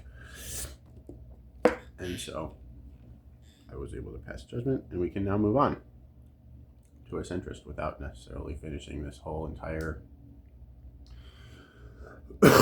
honestly, way less boring than I thought it was going to be, but it was super frustrating how long it took to get to Stephen saying anything. But it is what it is, and we're going to move on now to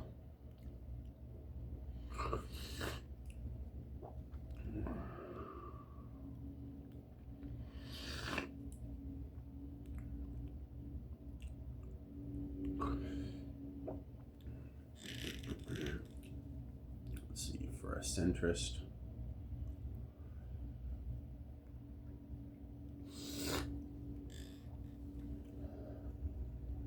Let's see how it's going over in P.F. Youngistan.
LOL. He's literally just he just has his own lame version of my radical centrism. He's just calling it dark centrism. He's like, it's so cute how he's just like me but inferior. P.F. Young.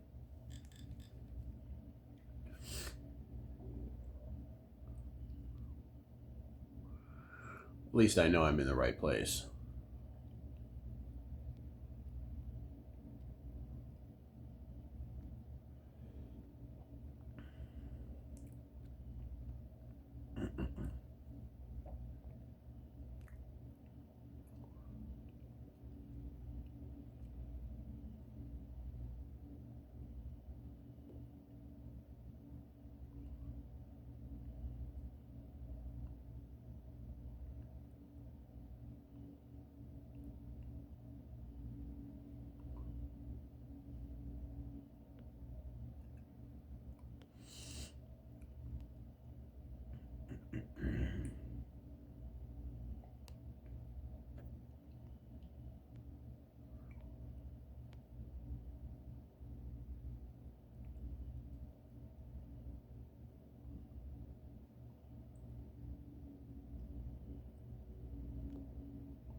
So one of my primary theories is, we're in a meme war. It's a battle of ideas. It's competing ideologies. People play different roles. And you need people who are extremists, quote unquote, or actual extremists, to act as iconoclasts to attack taboos that are harmful. So for example, Dave Chappelle was canceled for being transphobic, making transphobic jokes or whatever. If you listen to some of the jokes, you can understand why someone would say, oh, this is attacking transgender people, right? Quote unquote. Of course, in the same special, he makes a joke about shooting heroin addicted white people. Nobody was upset about that. But, but that's the point is, I don't take that as Dave Chappelle being like, we should try and kill heroin addicted white people, right? He was making a point about, a lot of people's perception of like the heroin problem towards white people is the same as a lot of people's perception of the crack epidemic back then. It's like, he's making a real point, right?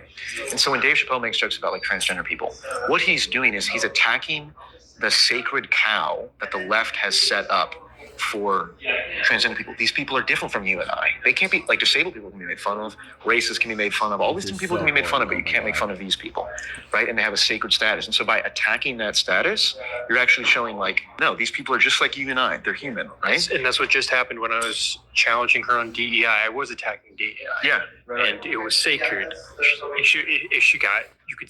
If you watch the playback, she's trying not to get upset. And I know I'm on that line, like a comedian walking that line. Like Yes. I don't want her to blow up or anything, but I'm being genuine. I'm being logical. I'm trying to point that, but you could feel it when it suddenly switches in their head. Like, how dare you question this? And they start to get emotional, trying to keep it down. So that's what I was like, dude, that was interesting. Okay, so what do you think of this is the whole woke right question? Because my hypothesis is, if you can understand what Dave Chappelle is doing by attacking the sacred cow of like transgenderism, the ultimate victim, right, in left-wing ideology, someone like a Nick Fuentes or people who are more on the right-wing anti-Semitic kind of end, a lot of what they're doing is challenging the taboo that Jewish people, well, they're different. They're not like you and I. They're a special sacred kind of cow status like group. They're the ultimate victim in the hierarchy of victimhood, right?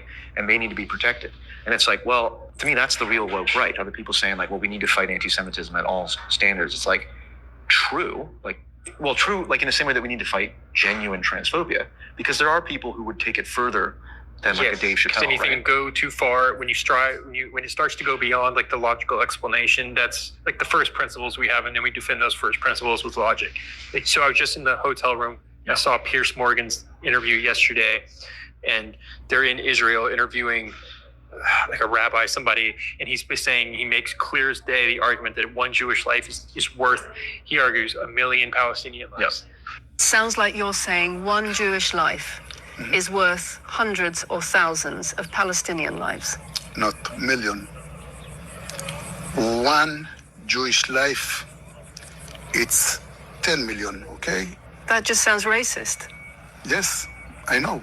Now, when a top Israeli lawyer says on camera to the BBC that one Jewish life is worth 10 million Palestinian lives, and says he knows it's racist to say that, it feels pretty outrageous to the rest of us watching.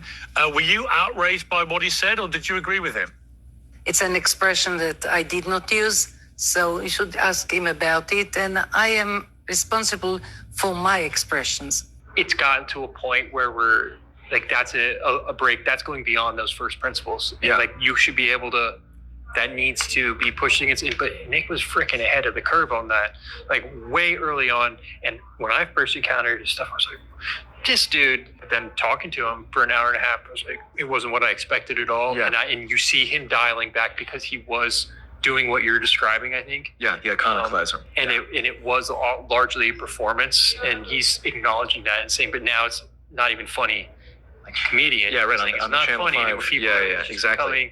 everybody's doing it now, and so he's doing. But yeah, this is like my thesis on Fuentes is that he will continue to moderate, not because he's going to apologize to the left. He's not going to buy into a leftist framework that he did things that were racist or bad or whatever, because it's like there's a point of pride and all that. But getting sick of his own audience, the low IQ anti-Semitism he calls it. It's like, that's, in my opinion, his path out of moderation. Like, the reason I don't say this stuff, or the reason I don't identify with, the more extreme kind of anti-Semitic stuff, is because I saw the low IQ version of that fed back to me. I think that's his path forward out of moderation.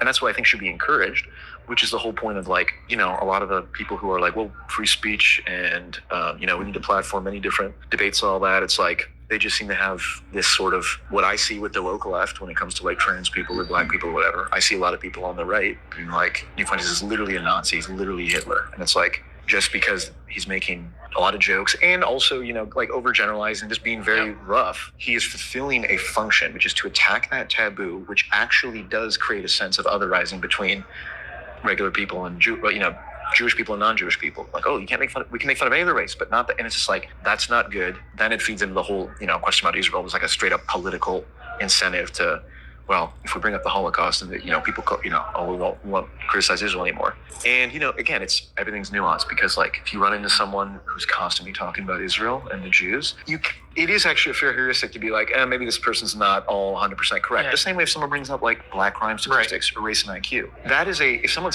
do you mean black crime statistics? Meaning if their pet talking point, or if someone you encounter, they're very quick to bring up, race and IQ or black crime statistics. I don't think those are comparable, though. Well, just my point is people who are more, actually far right in a way that's not productive will love to bring that up. But that doesn't mean that bringing that up is inherently far right, because otherwise Glenn Loury and John McWhorter are now far right. Right. And so my opinion is the same attitude needs to be brought up with like, okay, well, we talk about Jewish overrepresentation in positions of power. It's like, that is a fact of the matter question that can be and must be engaged by good faith people. Mm-hmm. And when you have extremists who are, putting forward, bullshit about, okay, well, we need to deport them or something like that, that's going too far. But the fact that they are breaking the taboo around a conversation of like, look, if you understand why it's important to talk about, like, there needs to be a space for people to talk about race and IQ, for example. Mm-hmm. Otherwise, only the extremists talk about it, and then they gain all the advantage. So this, I see the exact same parallel with this is how we need to, talk. All right, wonderful. He's saying there needs to be a space for all sorts of ideas, including extreme ideas, specifically, because that's what he put in the title, was the word extremists. And the title is about how we need extremists in order to create, he's explaining to us, in order to create a safe space that everyone can share, with which they can express all manner of ideas. Which is a great concept and true to a very significant degree. However,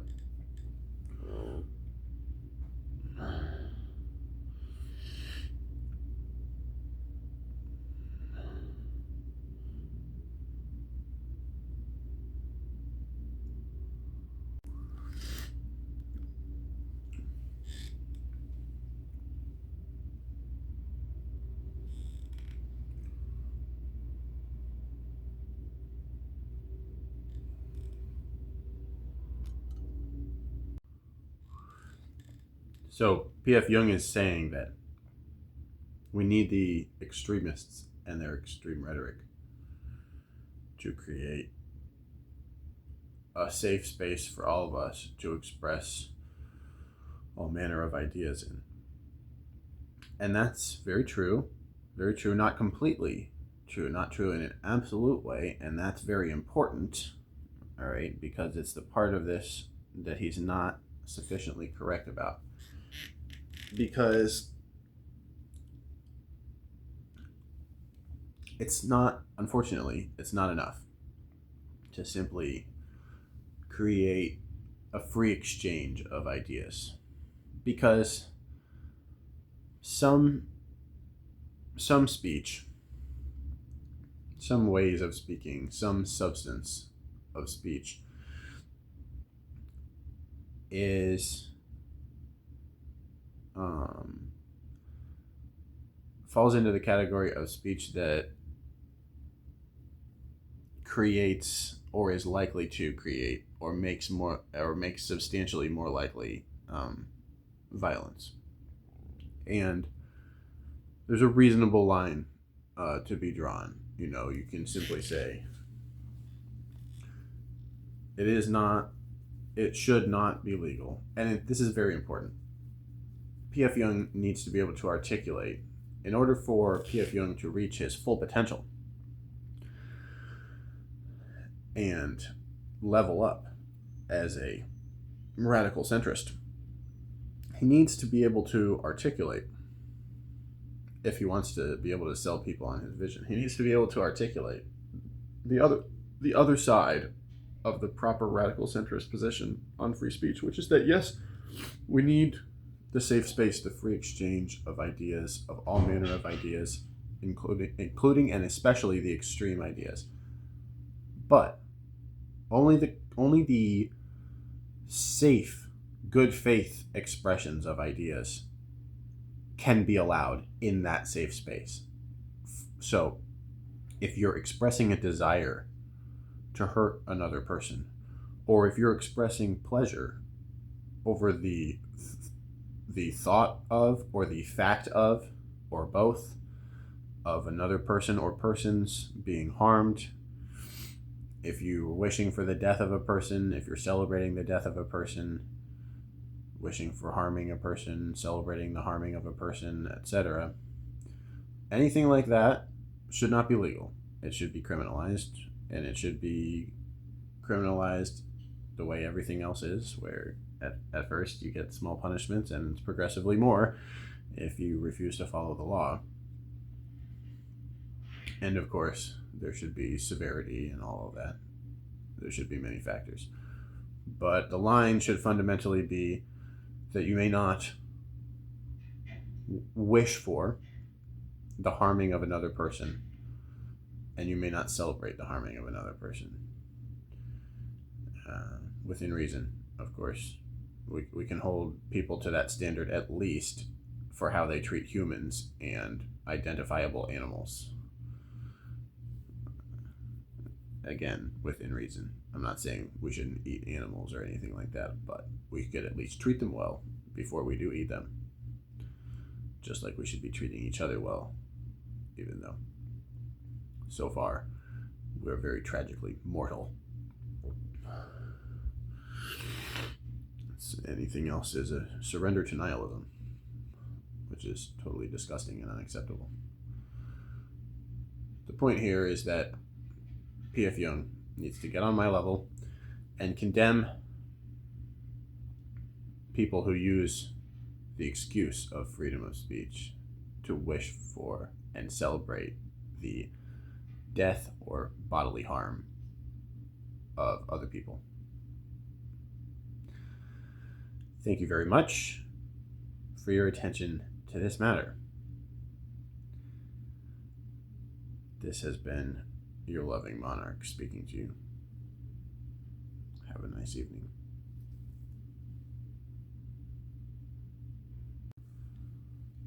Oh, I almost forgot.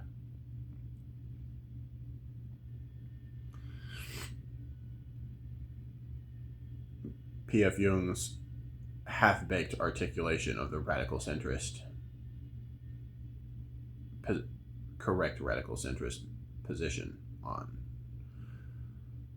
the marketplace of ideas, on free speech, etc., constitutes one that is center-right, which is to say, not hugely biased in any wrong direction, but to the degree that it is biased in a wrong direction.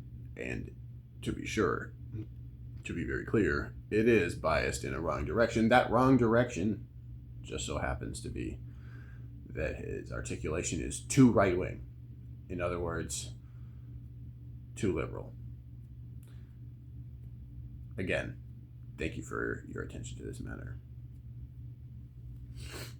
Peace be with you.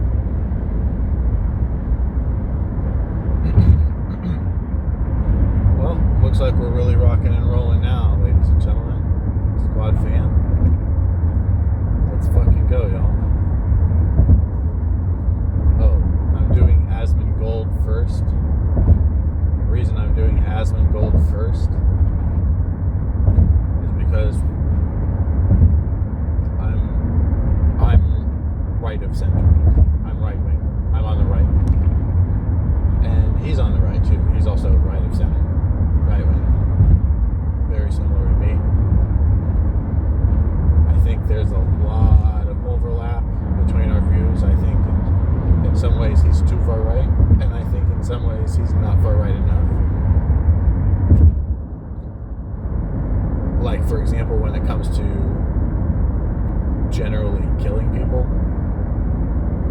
when it's not actually necessary to do so, when there are actually better solutions that are better in every way, which there always are, or almost always, versus killing people. Not always. There's exceptions, and it's good to talk about those. Basically, when you don't have time to do it a better way, but when you do have time to do it a better way, you should do it a better way. So he's too far right on that, but I bet you he would come around to my point of view if he talked to me for a little bit about it. And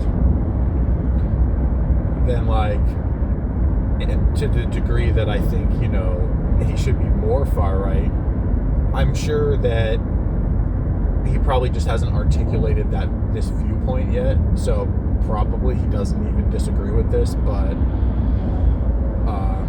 I would say, or maybe he has actually articulated this, that's also possible, and I just don't know about it because I haven't actually consumed that much of his content yet. Recent fan. But the point I'm making is that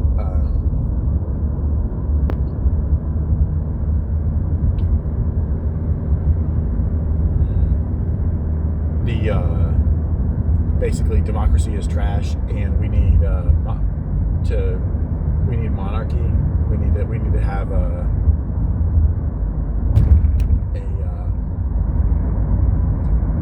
constitutional monarchy in this country with some pretty special and specific features to solve the problems of monarchy.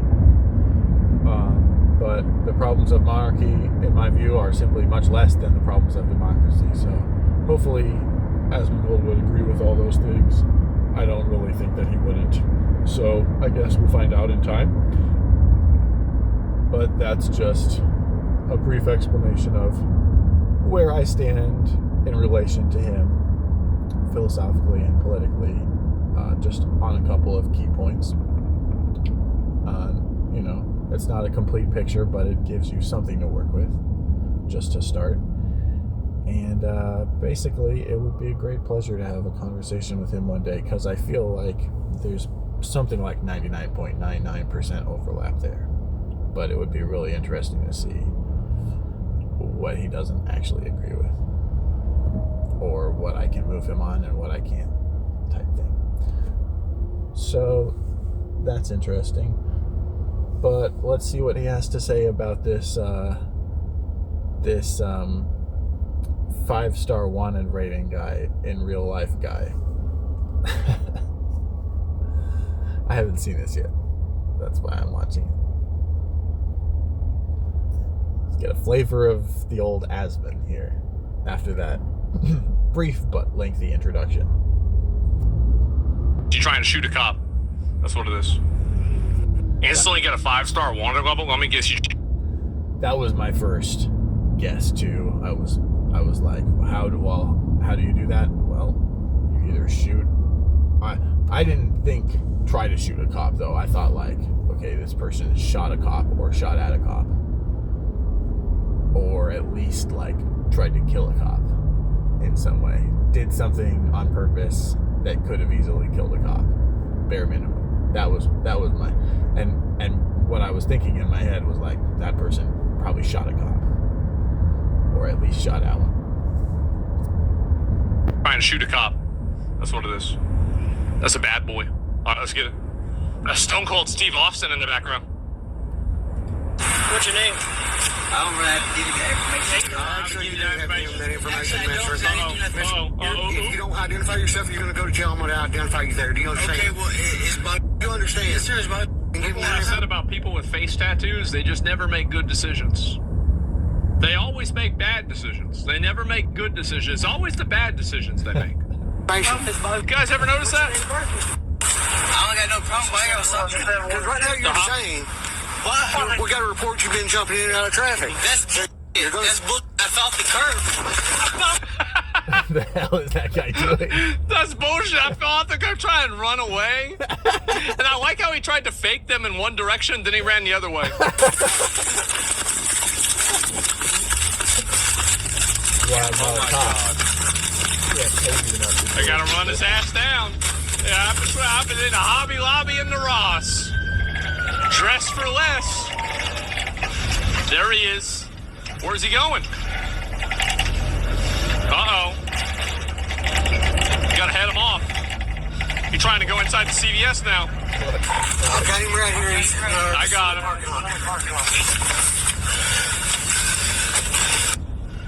See, once we have the robot attack dogs that can electrocute you and shoot you with guns that are attached to their brain, we're not going to have any of these problems with these cops getting gassed out. They just... See, this is what I'm talking about. See, this is exactly what I'm talking. See, this is why we had to watch the video to get in some good examples of what the fuck I was talking about. And like I said, I've never seen this video before, but my good dear friend Asman, my buddy, my pal Asman, Mr. Gold, the esteemed Mr. Gold himself, okay? He's so close to being completely right, but it's just barely over the line of, no, actually, that's not moral or right. Yes, bring on the robot dogs. I agree. Totally fuck them up. But don't kill them. Don't shoot them with guns and kill them. That's ridiculous. Just fuck them up. Not in a permanent way. Actually, you should fuck them up as little as possible physically. Because the best punishments are psychological. The best punishment for every crime, and I mean this from the bottom of my heart, and hopefully one day Mr. Gold will understand that it's true as well. But the best punishment for every crime, hands down, is to learn enough about the difference between right and wrong, and learn how to be a person that cares about that difference, such that you become the person who is most disgusted by the crimes and sins that you've committed, more so than anyone else in the world. Once you achieve that state of existence, whether you're the person who committed the crime or the sin, or someone inflicting that state of existence on someone who committed the crime or the sin, that is when that person has been sufficiently punished. And if they ever receded back into a state of mind where they weren't properly, in other words, if they ever didn't become the number one person in the world who's rationally horrified by the crime or sin that they themselves committed, if they fall in the rankings out of the number one spot there, then that would indicate that they then need to be reapprehended and punished / reeducated further, just like they were before, until they get back to it. Basically, I'm saying, we need the world of psychopaths, and I'm going to create the Sybil. I'm the core, the strongest consciousness within the Sybil, and but Asman Gold is another member of the Sybil, and so it's very important for me to reach out. When I said I'm starting with Asman, I didn't really explain why. The reason that I'm starting with Asman Gold is because since we're both on the right, and since he's so close to having the same views as me, but doesn't, as no one will, no one really is going to have all the same ideas as you, but I do have some meaningful, substantive disagreements with the things that he thinks and says, even though we're so similar and so close together politically. And so, and in terms of character, I would say to some degree as well. And so, as a consequence of that, I feel he's the number one most important person at the moment for me to criticize where I think he's wrong, because he's my biggest natural ally, and I have a philosophical belief that people have the greatest responsibility to exert influence over the people who are most closely allied with them politically, because those are the exact people that have the greatest capacity to influence those people is their closest allies.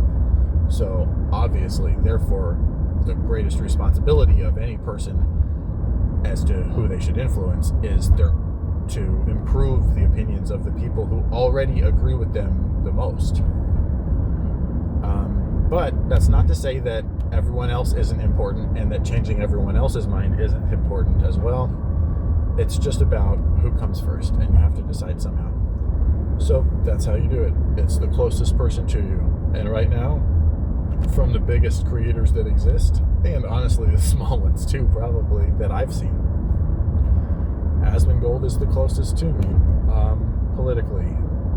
So that's why I'm starting with him. You'll forgive me for the long-winded explanations, I'm sure. Or maybe I'll edit them out. But maybe I won't. And I'm sure I won't, and I will, at some point in time. In any case.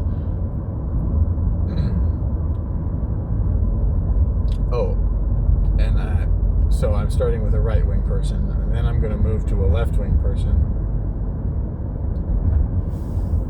Or maybe I'll go to a centrist and then a leftist. But I'll probably go to a leftist next and then a centrist. We'll see. I'll see how I feel.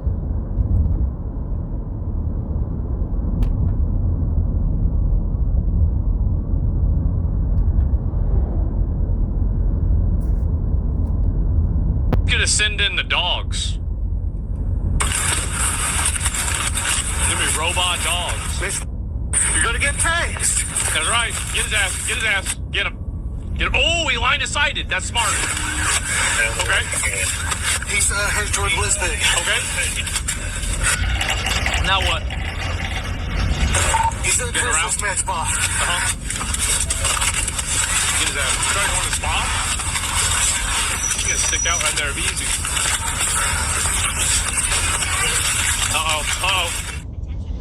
If your house was built before 2019, I want to buy your house. As is, no matter what condition it's in. And not only do I want to buy your house, but I want to give you cash for it. And I want to give you that. Oh my goodness.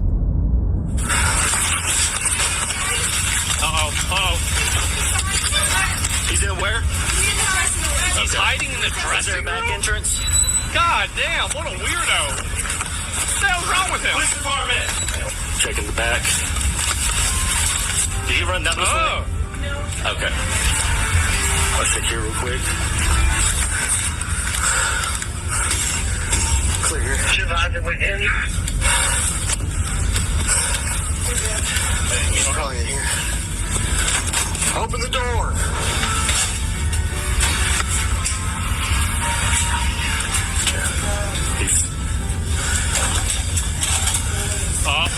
You need a key? Or do you have a knife? Noise coming from inside. Hey, do you have a key in this bathroom? I'm changing clothes. Ran from us. Sir, who's that? Hey, it's the police department. I'm changing clothes, sir. Okay, well, we're going to have to come in if you don't come out. What is going on? Hey, we just want to come talk. Is he really doing a fake voice? This isn't me. I just came here. Like, dude. Talk to you, okay? Dude. No, I'm changing clothes. Hey! No, you just need to come talk to us real quick. What is this, South Park? Who? Hey, we just want to come talk to you, okay? You need to step out. Okay? Hey, I'm Officer Perry with the Hot Springs Police Department. I need you to come out here, okay? I'm Officer Heidi. Well, hey, officer. You come out Damn, what a surprise. It's another police officer. What are the odds of that? here and talk to me, okay? Sir, this I've been sex trafficked? Listen. You know they're like... You're under arrest. Please form. Uh-oh. I'm hiding. Hey, that's illegal. Put your hands behind your back. That's illegal. I'm talking to you're hiding. There's one. I'll be talking to Sergeant Heidi. I'll be talking to Sergeant Heidi. I'll be talking to Sergeant Heidi, sir. I will be talking to Sergeant Heidi. Okay. I have been traffic, sir. Congratulations. You've been... Good. Dude. I have been traffic, sir. Congratulations. He said fucking congratulations. Oh my god. Good. Everyone good? I will be talking to Sergeant Heidi, sir. You ready to get up? Get up. See? Oh my god.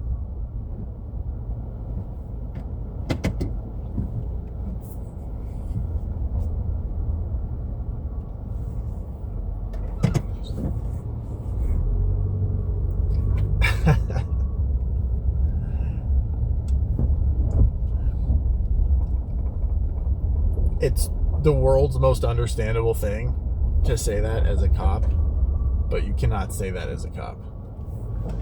You're not allowed to say shit like that if you're a cop, bro. Not on the job. It's not okay. You don't actually know it's not true. It's probably not true, but you're representing everybody. You're representing the law. You can't say congratulations. You can't fucking do that, bro. I bet you even Asmongold wouldn't disagree with me about that. But maybe he would. I don't know.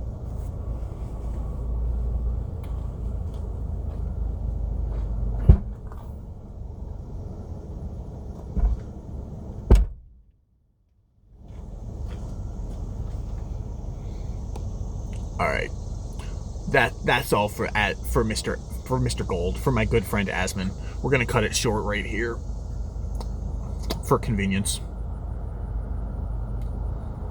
Well, yeah, we will.